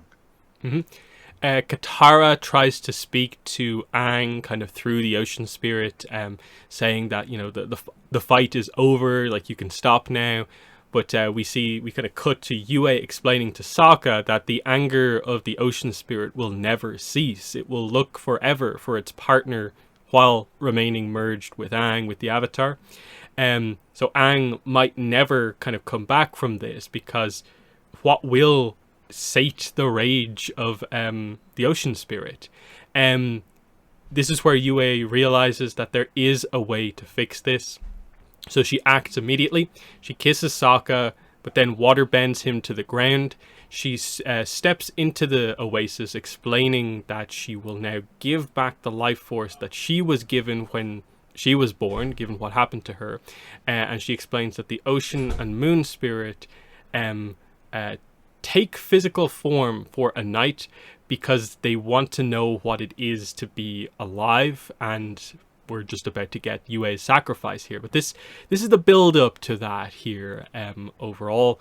Again, they lean into this idea of like Aang might be permanently merged with the spirit, which I think makes sense for the idea of just the kind of primal rage of like an all-powerful spirit. And Yue realizing that like her sacrifice is not just to bring a spirit back, but it also is partly to save the Avatar as well, which I think kind of like adds to it in a way, which I think is actually an interesting angle on it as well. Yue being a waterbender here allows you to do the kind of goodbye scene a little bit differently. But overall, I like what they do here with this for the most part. So what are your thoughts on the build up to Yue's sacrifice? Yeah, no, I think all the emotional beats here, I think, hit almost just as much or just as well as in the original one. And I think, the idea that, Aang can get stuck in this, I mean, it seemed pretty clear to me that he was pretty much giving himself to the spirit at this point. Like in the original one, I don't know if it came across quite as strong as that. So I like that they made it seem, a little bit more clear here. Is it maybe a bit too much on the head here in some cases, getting it repeated so much? I don't know, maybe I could see that going either way, but I think in terms of its importance here, that was well communicated, as well as, all the characters that are trying to communicate, with Katara and Aang and trying to get him to come back in this instance. I think that comes across pretty well. Mm-hmm. Then we get the sacrifice of Yue. So we also have Katara once again trying to get through to Aang, saying that, he is her family, this is his world too. Yue channels her life force into the koi fish, sacrificing herself to bring back the moon spirit. We see the moon return to full strength, and that this is noticed by the ocean spirit. So the ocean spirit's rage is kind of gone at this point, and so that plot thread kind of ends here. I think it's this point where this arc that they're trying to do, I think, becomes a little bit on the messier side of things, because the idea is that Katara can't get through at all to Aang while the ocean spirit still thinks the moon is gone. So she can only actually talk to Aang once the moon spirit is back. But once the moon spirit is back, the problem is solved, except that they kind of try to add in this arc of like Aang kind of almost like stuck in the Avatar state here. Might he on his own choose to stay in here the whole time, and like that she has to break him out of that because he suddenly feels that he doesn't belong in this time, in this world anymore. I'm not sure that this kind of final arc for Aang, this character moment that they're trying to do here, was set up or built up to well enough, because is it quite the Avatar has to do things on their own arc that all the past Avatars were talking about? I don't think it's exactly that. So there's a bit of a like messiness here of just like, okay, the ocean and moon is one thing, but what are we trying to do with this kind of like Aang might be stuck in the Avatar state, we need to convince him to come out? That arc like isn't there in the original. I'm not quite sure what they were going for. Like Katara's speech, I like that they finally give her one. It's just it's a little mistimed, I feel, almost. Like what she says is correct, but like it needed to, I think, be at a different moment. But visually, and again, most of the beats are there. It's just some of the writing details are not quite where I think it needs to be. But what are your thoughts here? The sacrifice of Yue, the rage of the ocean spirit fading away, but this final Aang character moment kind of coming into play now. Yeah, I don't know. It's interesting. I mean, I think, the emotional beats of Yue, I think that works just as well, and it gives her a chance to bring, the power of her people back, as well as, potentially, the Avatar as well, and sort of quelling the spirit's sort of rage and wrath with everything that has been going on. I think, those sort of lead ups work for the most part pretty well. And, the idea of Aang, being stuck in, this sort of spiritualness power, and him, finally coming to, I don't know, sort of the idea that this is like, if he has this power, is this the way that he can sort of make things right? I mean, I think, there are some instances where they have sort of, mentioned that, oh, Aang has this power, and if he was able to do this, then maybe he would be able to affect the world a little bit more. And, we've seen over and again how he's, he is affected by the world. He is, sort of, feels like things are on his shoulder. There are hints and bits of that, especially like you're saying from like the past Avatars and do it alone, do it your own way. You can't have as many connections.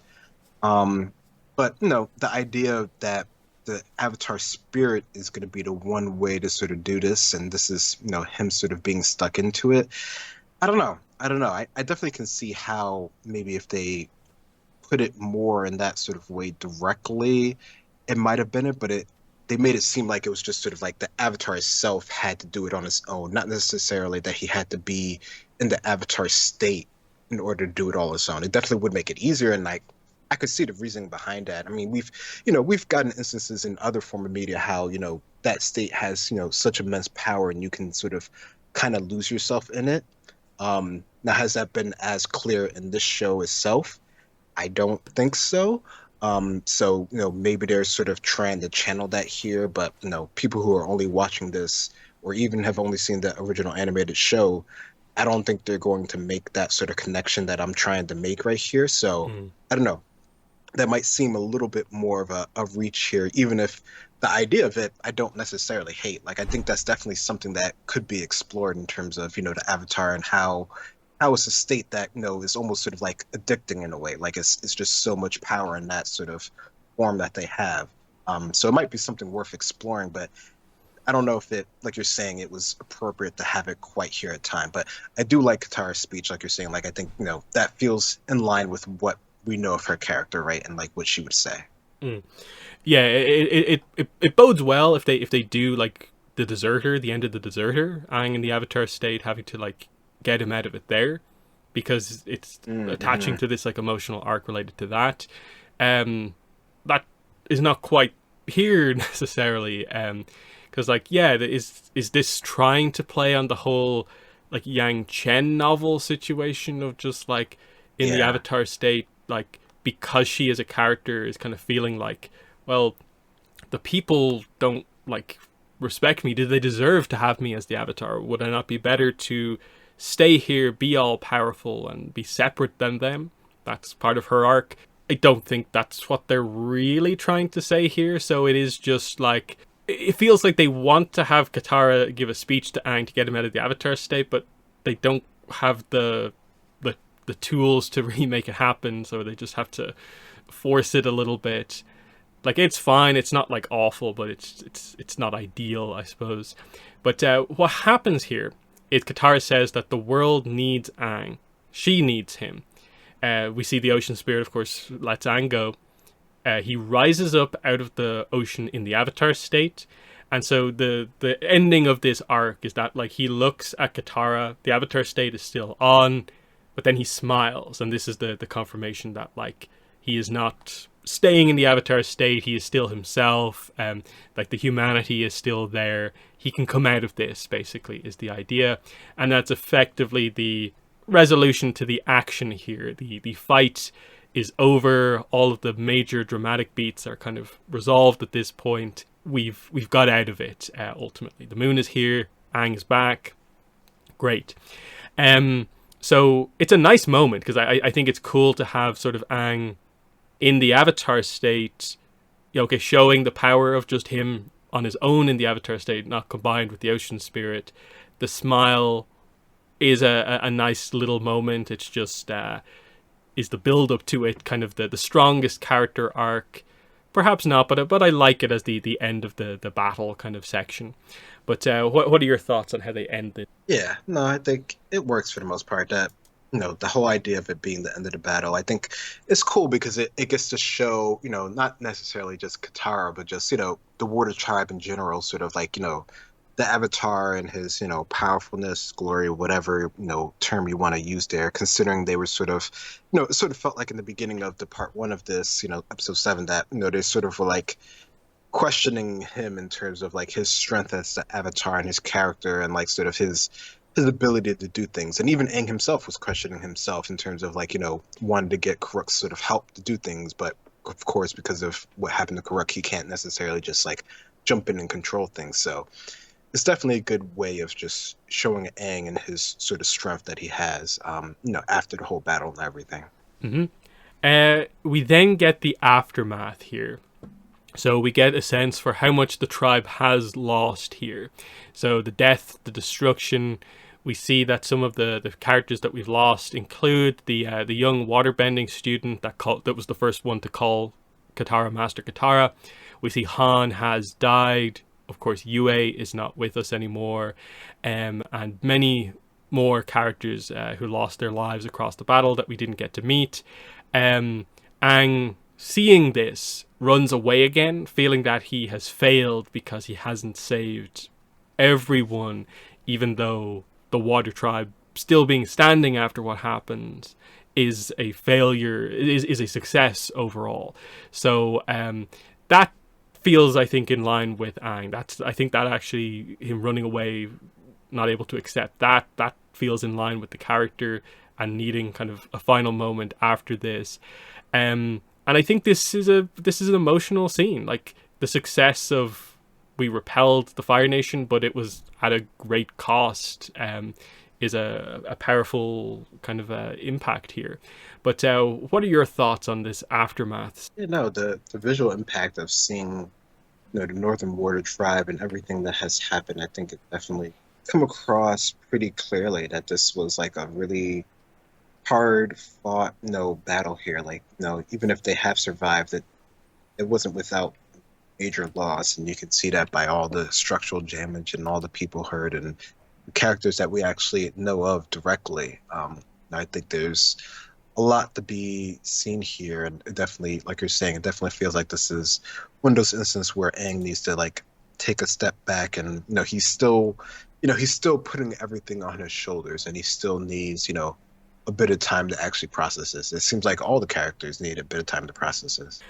One thing I do want to talk about though is Yue, and I suppose sort of like how they actually like specifically did her like sacrificing herself, and the fact that they didn't obviously showcase in the live action version the idea that she becomes the moon spirit. Like they didn't show like her becoming like spirit form Yue in the white dress, that sort of thing. And they really rushed past like she's in the water, she gives up her life force, the moon comes back, but they didn't actually highlight that like it's not that Yue is just like gone. She is the moon spirit now. So I definitely want your thoughts on this, because are they just holding that back to do the reveal of it later on, or are they doing something different here where it is more of a full sacrifice? It's not that the character is still alive as a spirit. What are your thoughts on that decision to kind of showcase it differently? Whereas in the original, there was a kind of clear idea of this is her sacrifice as like a human, whereas it's not as clear here what the sacrifice death aspect is. Yeah, no, that definitely is curious that they chose to go about that way here. I mean, we've seen, them communicating with spirits, and we know that she's had a spirit form before, so it would make sense that, there would be some sort of way of showing that she has like a extended sort of connection with the people here, right? Because we know that, or at least Sokka knows at least that, she's had that before, right? So like there's precedence for that, so it wouldn't necessarily be so, I feel it wouldn't be so out of the blue that to say that, she still has some way to sort of potentially sort of communicate with them, but they're definitely putting it more, on the idea, and I wonder if this just goes into the idea with like, this is the knife that can kill spirits, and it's a permanent, sort of removal of them, that, these sort of transferences of power or whatever in terms of how they're considering spirits is more sort of like on the permanent basis, like it's more sort of clear cut that, sort of it really is just sort of the energy and the life force. It is not necessarily any of the sort of personality sort of aspects that have been, transferred over here. Because I would think that there would be, and that this would come up in the future or something like that. But definitely feels like they're not sort of going that way, especially when they're sort of talking about, Yue and just her personality in general. Yeah, and I suppose the only way we're going to get any confirmation on this is if we adapt Escape from the Spirit World. Otherwise, we're going to have to wait for the like season 3 kind of premiere awakening thing where Aang meets Yue. So we'll see what happens with that. I suppose we'll probably know on the basis of if the actress appears in the kind of listings for future seasons, I guess. Next scene relates to Yue, and this is Sokka talking to Chief Arnook. So he apologizes for not being able to protect Yue, but Arnook understands that Yue has always made her own choices. Sokka feels like he was not able to do anything, but Arnook notes that no, he did something just by being there for her, with her, during this intense moment where she had this decision to make, and someone that she cared about and trusted was there with her. And it gave her the strength to kind of make that decision. And he points out that like you don't have to be a warrior, but like basically like a hero. And that is the kind of, that's like the resolution to Sokka's arc ultimately. It's what is he meant to be as a character? Is he meant to be a warrior? Is he meant to be an inventor? And they kind of go for in the end that, a hero is probably the best way to sum up overall what Sokka will be. And a hero could be multiple things, and that includes aspects of all these other things. So I think Sokka's arc, I would say people probably went in with the most skepticism to this based on what was said in interviews, but Sokka of the Team Avatar members probably comes out with the most kind of clear cut and actually strong arc overall, because they covered that like identity of like what role he plays as a character pretty well over the course of quite a few episodes. So I'm pretty pleased with the Sokka arc, and this scene I thought worked pretty nice, and again was relatively accurate to the original as well. Also, but what are your thoughts on Sokka talking to Chief Arnook? Yeah, no, I agree. I really like this talk. I think it's, Sokka has this sort of idea of what it means to be a warrior and a hero. And even though, we have gotten this talk with him before, and he has, sort of started to sort of grasp this sort of concept, is something that, he still struggles with this idea of what his role is and how he's going to interact with the world and how he can sort of lead things. And even though, we see even in just this episode that he can lead, he does know how to accomplish things, he still, he has a bit of, self-esteem that he needs to sort of build up in certain situations here. And especially this just being sort of a low point with a character that he had, such a close relationship with, and to lose him so suddenly, you can sort of understand the idea of him sort of being a bit down in this situation. But I like that it's, that it plays out in the best sort of way here, and Arnook is able to sort of essentially sort of build him back up despite, also losing his daughter in the situation. And, he, his whole idea of her sort of being in the future of the tribe and everything. And that is, it still holds true, just in a different sort of way, which is what he was sort of trying to get at. Mm-hmm. But yeah, what's also clear in this is that the arc of, I suppose, theoretically, the next time he meets Suki and how he's overprotective of her, it's very much set up by this. I was not really able to do anything there, so I'll be overly protective next time.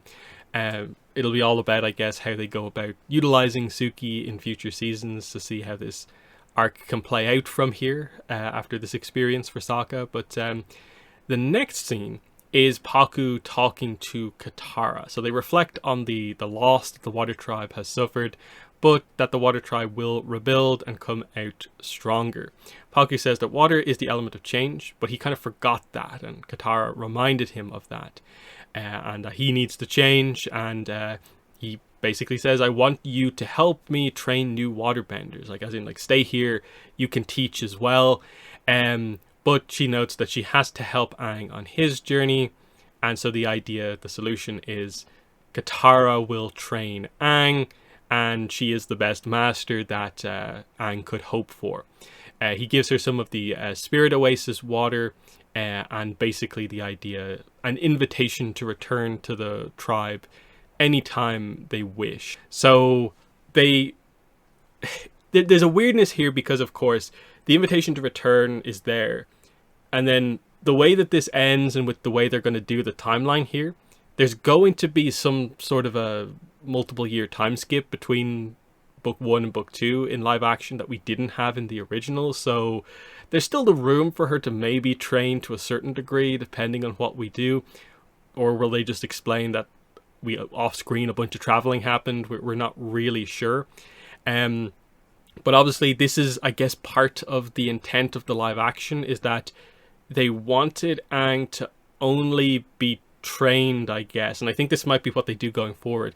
Aang will only be trained by his, like, teenage friends. He will not, apart from Gyatso, have any masters that are like adults, basically. I think that might be part of the approach they're maybe going for here, which is why they avoided doing any of it. So yeah, apart from the usual thing here of just it's never going to, I think, sit well with most people, the idea of becoming a master without actually training under a master and showcasing that much, like, training over that much time. It's always going to be a little bit odd, but the time skip between seasons can definitely help things ease the way, I think, overall. And yeah, all the key plot points are here otherwise. Spirit Oasis water is there for the book 2 finale, and we'll see what they do from here. So what are your thoughts on the Paku Katara scene? Yeah, no, I think for the most part, for me personally, it works. It has them sort of come to an understanding of, the future of the Water Tribe and sort of what Katara has accomplished, and sort of the minds and hearts that she's changed. So I think, in terms of those lines, I think it works well enough just in terms of that, and how, in comparison to the original one here. And, the idea that she's at this sort of proficient level, I think, for the most part, I'm okay with it. Is she like a true sort of master or anything like that? I think, that definitely can be hit or miss. But I think, it does feel like she has enough sort of training, self-training, or has the potential for enough self-training to sort of teach Aang, or to get him to a level. Because, I mean, it's not necessarily that he, becomes a master of every element by the end of, his whole sort of journey here.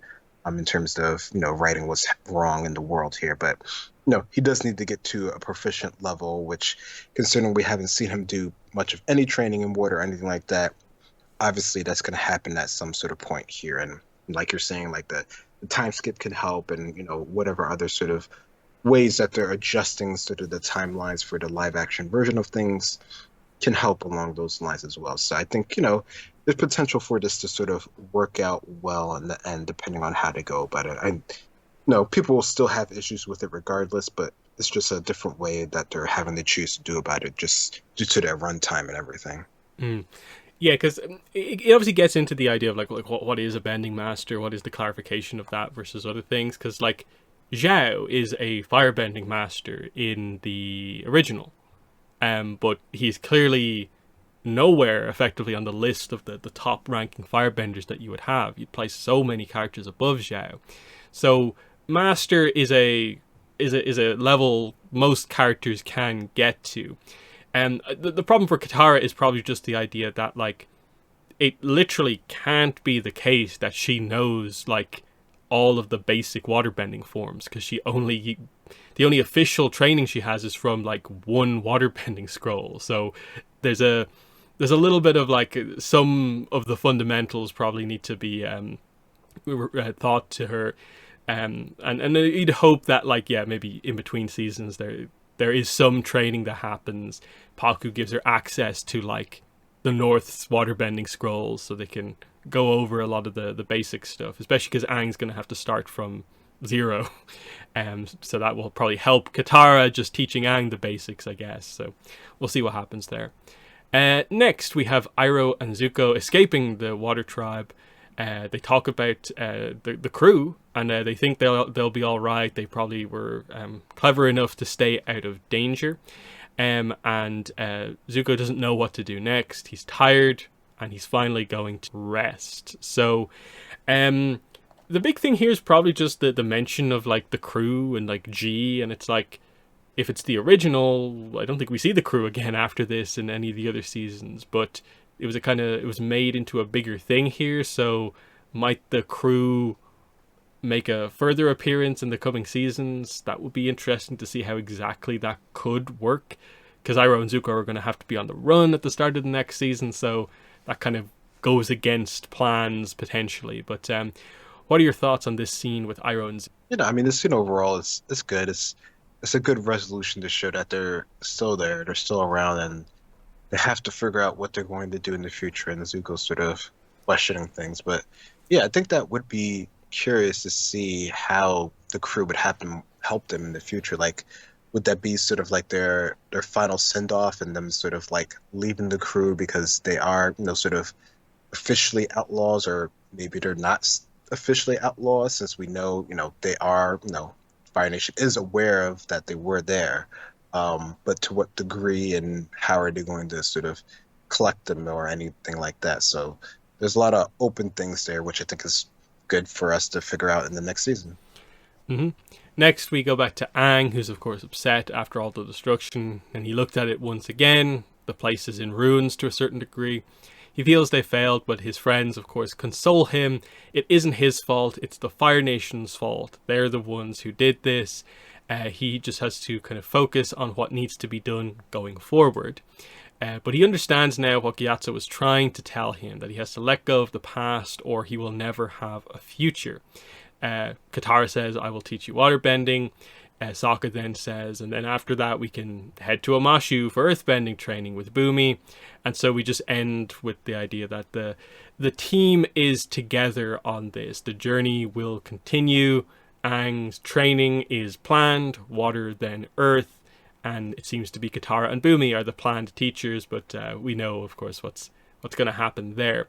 So I think mostly fine. I think you can tell a little bit that like the Aang arc is a little bit like messy, that this arc that they tried to go for with Aang, changing it for the finale, maybe isn't the greatest. Like, it's fine. Like, this scene of like the team just coming together is nice enough, but it's not hugely impactful. It doesn't stand out too much to me, but it's not bad.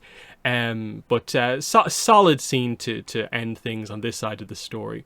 But what are your thoughts? Yeah, I think for the most part it works enough for me. I don't know, I don't think it didn't feel like it was trying to be sort of that impactful. Like, I think it's a nice way to sort of close it out with him sort of understanding, a bit more of Gyatso's sort of teachings and sayings, and bringing that little bit to sort of a close here. But it still very much feels like there's a lot more to go with, which is what they're saying. Like, you can only deal with the future and keep going forward. So there's some good ideas there, but it definitely, in terms of their resolution of this side of the situation, they're just it's just more of Aang sort of really coming to terms with understanding sort of the idea of the war. I think that's something that they've been trying to at least instill in him, throughout the whole series here. And I think, for the most part, I think he's come to it really well. I think he still, obviously has a lot of it on his shoulders, as, is understandable, but, it's something that he's just going to have to continue to deal with. And he does have his, his friends there to help him with, which is part of what he's been saying himself. Mm-hmm. Then we move into some kind of newer scenes, which are interesting. So the Great Sage informs Ozai of what happened in the north. We get the reveal that the attack on the north was only a distraction. The true target was Omashu, as it's revealed that Bumi has been captured. Omashu is now under Fire Nation control. It's fallen. And Azula was the one who made it happen, finally being allowed to do something, lead an attack. She's been immediately successful, taking the second largest city in the Earth Kingdom here. We then cut to Ozai saying that, he's told that Zuko was there at the battle, but there's been no report of if he survived. And there's a bit of emotion on Ozai's face as he maybe worries a little bit, but then says that if Zuko is strong, he will survive. If not, you sacrifice the weak to keep yourself strong. And then we get Azula celebrating the victory in Omashu, but she wants to know what's next. And that's obviously setting up that she's properly going to enter the story next season, but she's had her massive victory here. So I think this is a clever use of Azula, highlighting how Omashu gets taken over and giving a slightly different spin on things here, but very much in line with what we already have, is pretty nice. The Ozai kind of doing basically two battlefields at the same time is somewhat similar to the tactics that like Sozin uses, I think, from like the opening scene of the show. So that's a little bit of a cool bookmark with the two Fire Lords.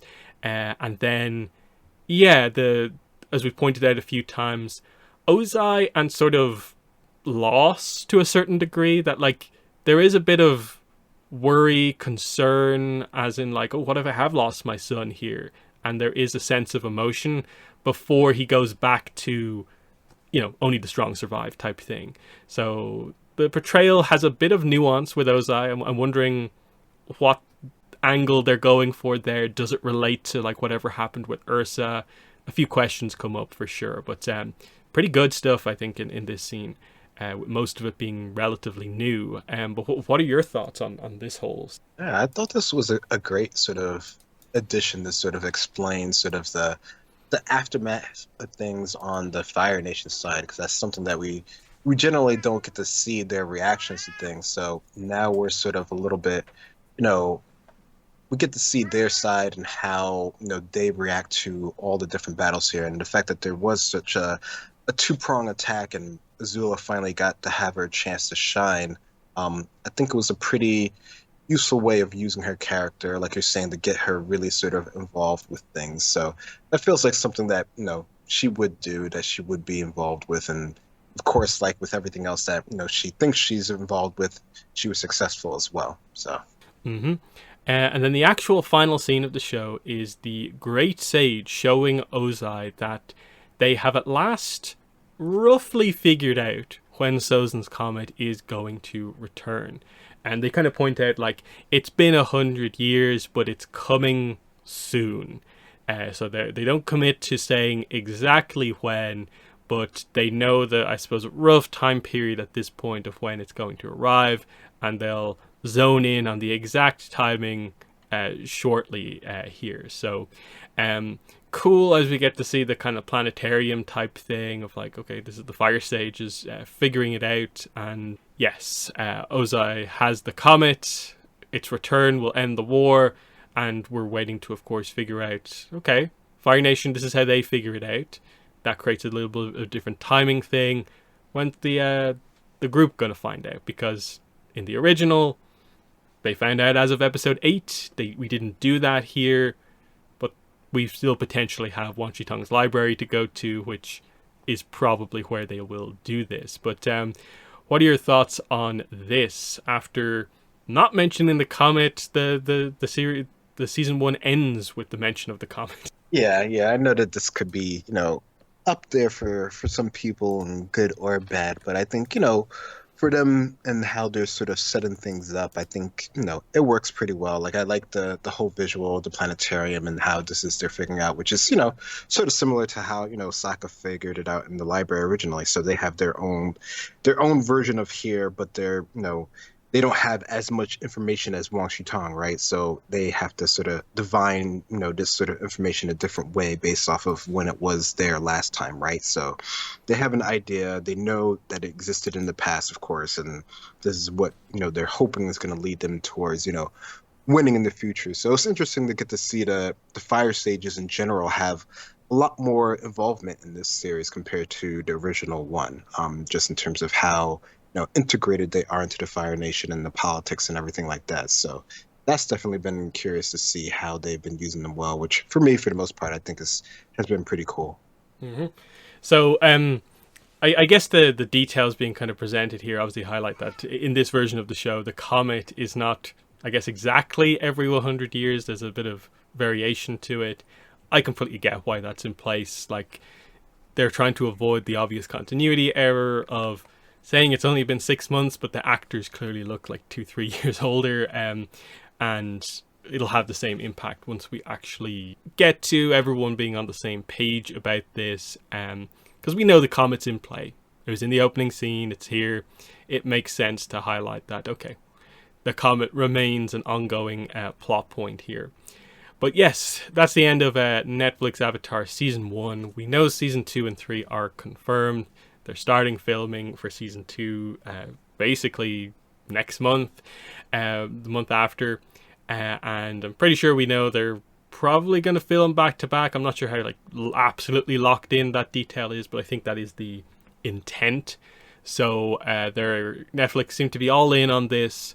There's still a bunch of details we don't necessarily know. In that, for me, going into the next season, I think probably the most important thing is how many episodes is it going to be.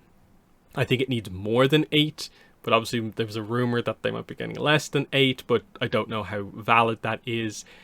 I think they can just about do it okay if they stick with 8 episodes, maybe have them be a little bit longer, but I realistically think they probably need 9 or 10 episodes to do it in the way that I think really needs to be done. Because I think most of the feedback when it comes to Season 1 is just that there was probably too much cut content, too many episodes just completely skipped over, and just nothing to really overly replace what missing those episodes kind of leaves out.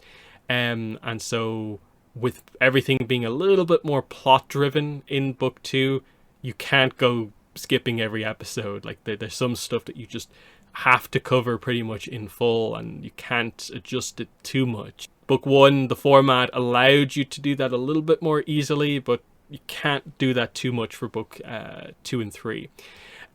So I suppose the first thing there is just what would be your thoughts kind of heading into Season 2 immediately after kind of finishing Season 1? I mean, I think there's a lot that they can do with it, and I do think that if they use their time wise, more episodes could actually sort of help the flow of things, especially with some, especially in 2 and 3, and just sort of the two-parters that I'm thinking of and how those play out, and how even in the first season here, how they had a lot of, episodes that played off of each other. I think that's definitely something to keep in mind in terms of how they can have things flow together. But I don't know, at the same token, I can definitely see how and where they probably will cut out a lot of things just because it's a lot of content to cover. And, even if they were to get, say, 10 episodes, 12 or something like that, there's still going to have to be some things missing. And some of it, might be for the best that it's not included, considering,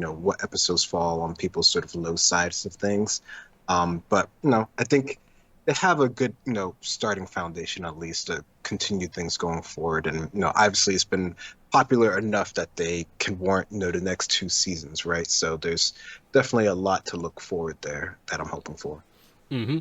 And so yeah, we won't probably linger too much on this, but I suppose we finished the coverage now. I suppose we should do some overall Netflix Avatar season one discussion. Um, my thoughts have kind of pretty much always been that I went in feeling that like I think it's maybe a project that's not necessarily needed. I still feel like it's maybe not the most overall exciting thing. In that I'm much more interested in like the new content, novels, publishing stuff, Avatar Studios.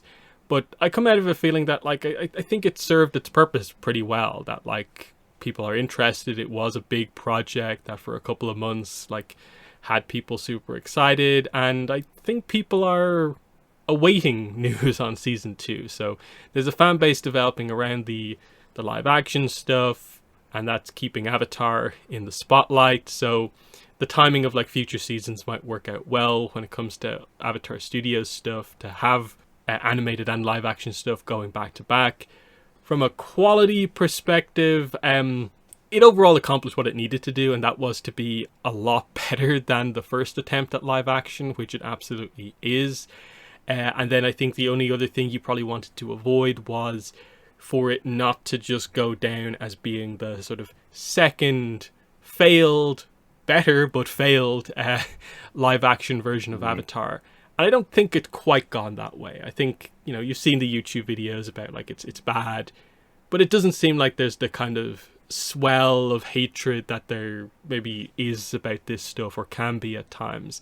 I think most people regard it as, yeah, it's solid. It's not so bad that it's just like I don't want to talk about it. I think most people are like, they tried, it's clearly better, and they might not be interested anymore, or they actually are interested to see where it goes. I probably number score give it like maybe a 6.5, 6.75 out of 10 style thing, because I think there are enough problems to where I wouldn't quite give it the super towards the higher end of things scores, because there are some weak episodes like episode 4, and there's some things with episode 5 that aren't great. Episode 7, some of the arcs are not fantastic, and then I think the broader point is just trying to cover this many episodes in only 8, what it does and doesn't cover. It's decent but not fully there, and at the very least, I think there is something to build off. I think they can improve things with season 2 with sort of the stronger material from the source, but they also, I think, have to make adjustments themselves and not just hope that the source material improves what they're doing. So I hope there's learnings from this first season, because I think it's mostly good. That on a minute to minute basis, going through scene by scene, there's not a lot that's awful. There's maybe not a lot that's like absolutely amazing, but I think most of it is just, this is pretty good. And that is, I think, overall a positive, and it's probably why you haven't seen, I think, that much crazy criticism of this compared to like other stuff. But overall, what have been your thoughts now that we've finished our coverage on Netflix Avatar season 1? How were your kind of expectations before it compared to where you are now? Yeah, I mean, I definitely think my expectations overall were a bit sort of tapered, and I think that definitely can hold out well for what we got in the end. I think it, in comparison to other, forms of the media and stuff like that, it definitely feels like it's, above those. And I think, in terms of like general fandom and reaction to it, it was pretty positive. Like people were pretty excited for it. I think it definitely had a pretty good, base of support, and especially online, Reddit and places like that. Like, of course, there's always, detractors and stuff like that, but it definitely, it doesn't feel like it's the butt of joke as people try to make it for the original live action movie. So I think in terms of, if you're using that as a metric, at least it definitely, works out pretty well. I think, fans liked it for the most part. The quality, is pretty good. The VFX and stuff like that for the budget that they have, for the technology that they had access to. I think it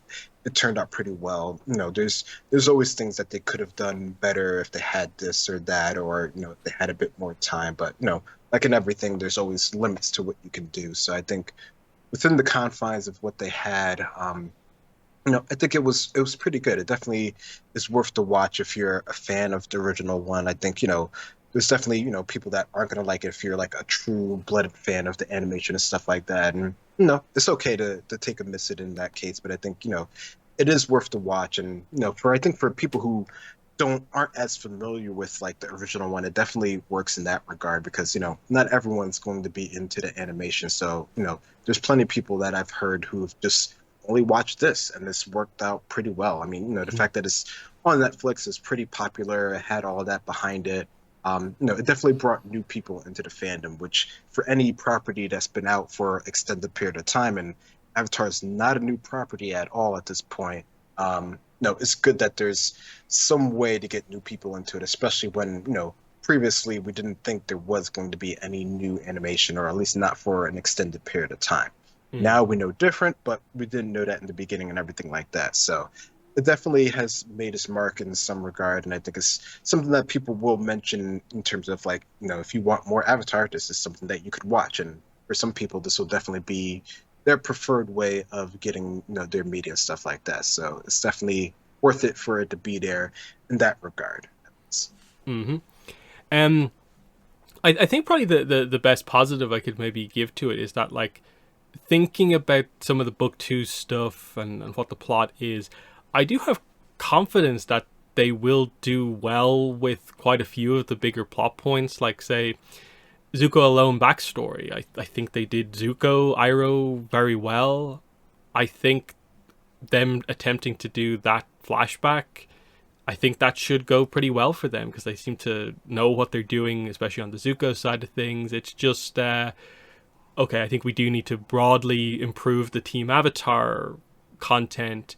I'm sure Katara will probably just improve as a character for season 2 anyway, because she'll be confident now that she is a master, and we're past the okay, we have an issue with maybe how she became a master, but now that she is one, okay, let's get into the other parts of her character, because we maybe were overly focused on one or two things with her. Let's do some of the other stuff with her. Same with Aang, like the responsibility of being the Avatar is always going to be a thing with him, but like, we don't need every character to talk about that going forward anymore. That will help him, I think. But I'm just intrigued to see how they'll do the Ba Sing Se arc, I think, when they get there, because that's some strong material, like a conspiracy kind of plot, having all the plots kind of come together in there, like Jet, Zuko, Azula, everyone arriving on the scene. I think they can make it work. It's just about, like, do they have enough episodes to make it work? Because if we need at least 3 or 4 to do the whole Ba Sing Se arc, then we might not have enough time to do the earlier episodes, as we have to introduce Toph, earthbending, do stuff like Zuko alone beforehand, and probably a little bit of other stuff. We're coming off a time skip more than likely, so there's a bit of, like, what happened between all this that wasn't there in the original? So, like, the first episode might be a bit, like, different compared to what we're thinking.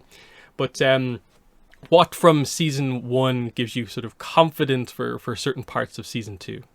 Yeah, no, that's a good point. I mean, I think the whole idea of them doing a lot of stuff with Ba Sing Se and sort of the intrigue and the political stuff that's going on, I think, based on season 1, I think they definitely can do that pretty well, because it feels like they have a good grasp of the sort of like day-to-day sort of things that could happen, within sort of like a big city, with everything with, the Dai Li and like Logai and like, there's a lot of different sort of, I guess you could say, like moving parts. And especially since, they do like to do sort of the flashbacks and stuff like that. So they definitely feel like they can integrate that into a way that'll be pretty, conducive to how they're telling the story going forward. There is a lot there, so I do see your concern about, is there enough episodes for them to do everything? Which sort of things are they going to sort of like pass over and sort of the time skip type of things?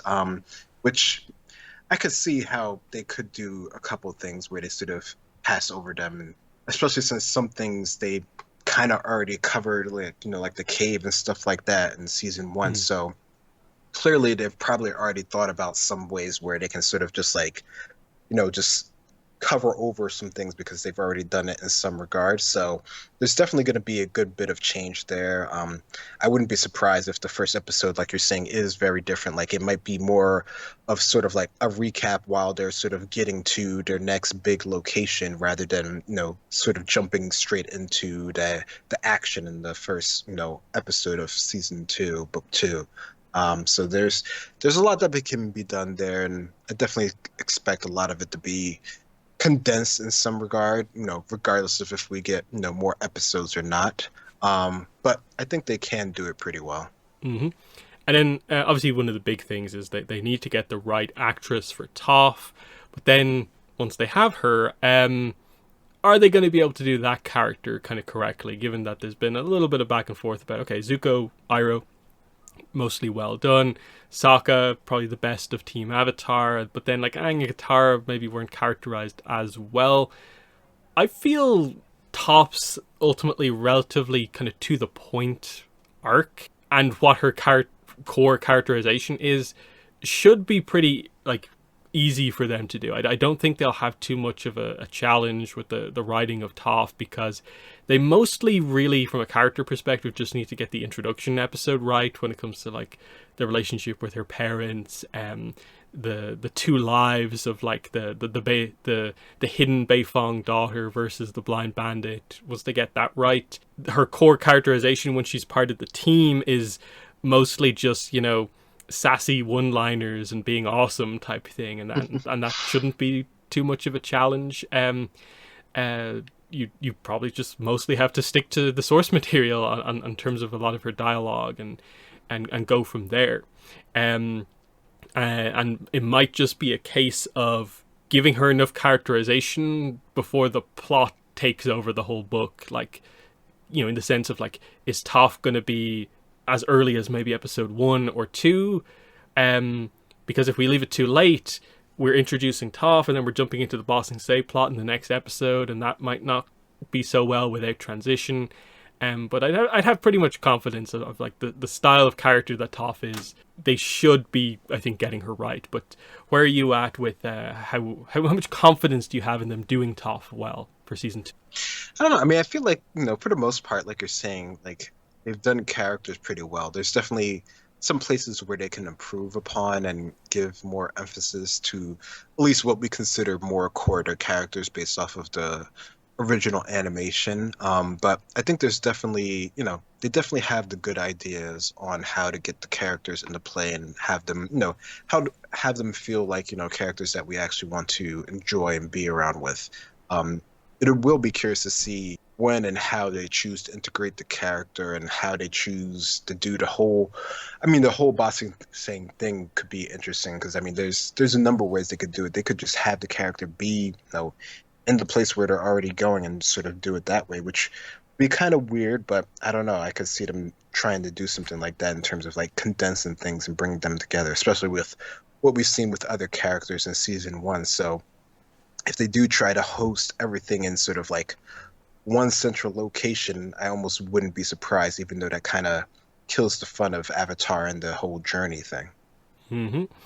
And then I'd say just from the structure of book 2, I'd say probably the big question is probably just, do you think they're actually going to do like 203, Return to Omashu? Or because they're going to have a time skip, there's no way the group can't know it's already been taken over, so like, why would that event naturally kind of happen? And we've already been there for multiple episodes now, and we've actually done a season 2 plot point in Omashu already. So are we just going to skip over Omashu, maybe acknowledge it but not go there, and maybe have the Azula like introduction to the gang happen elsewhere? Or will they commit to like Omashu's a big location and we'll use it again?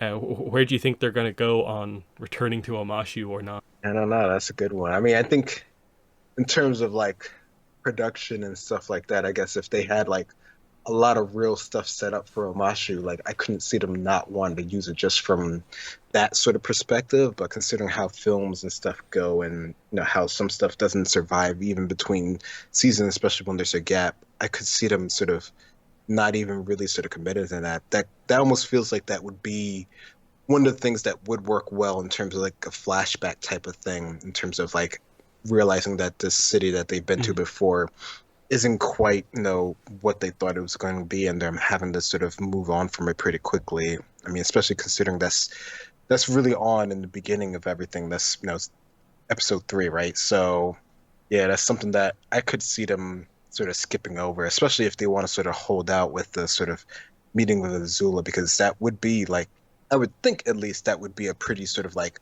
prominent moment for the gang in terms of like her character and what she means to, the overall story and stuff. So unless they really wanted to have them meet at that point in time, that could be something that I could see them skipping. Mm-hmm.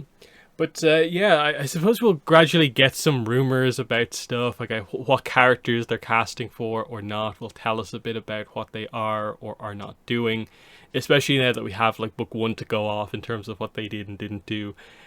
So I'm assuming like in the next couple of months we probably will hear some of this stuff. Like I'm assuming we'll know who's playing Toph sooner rather than later.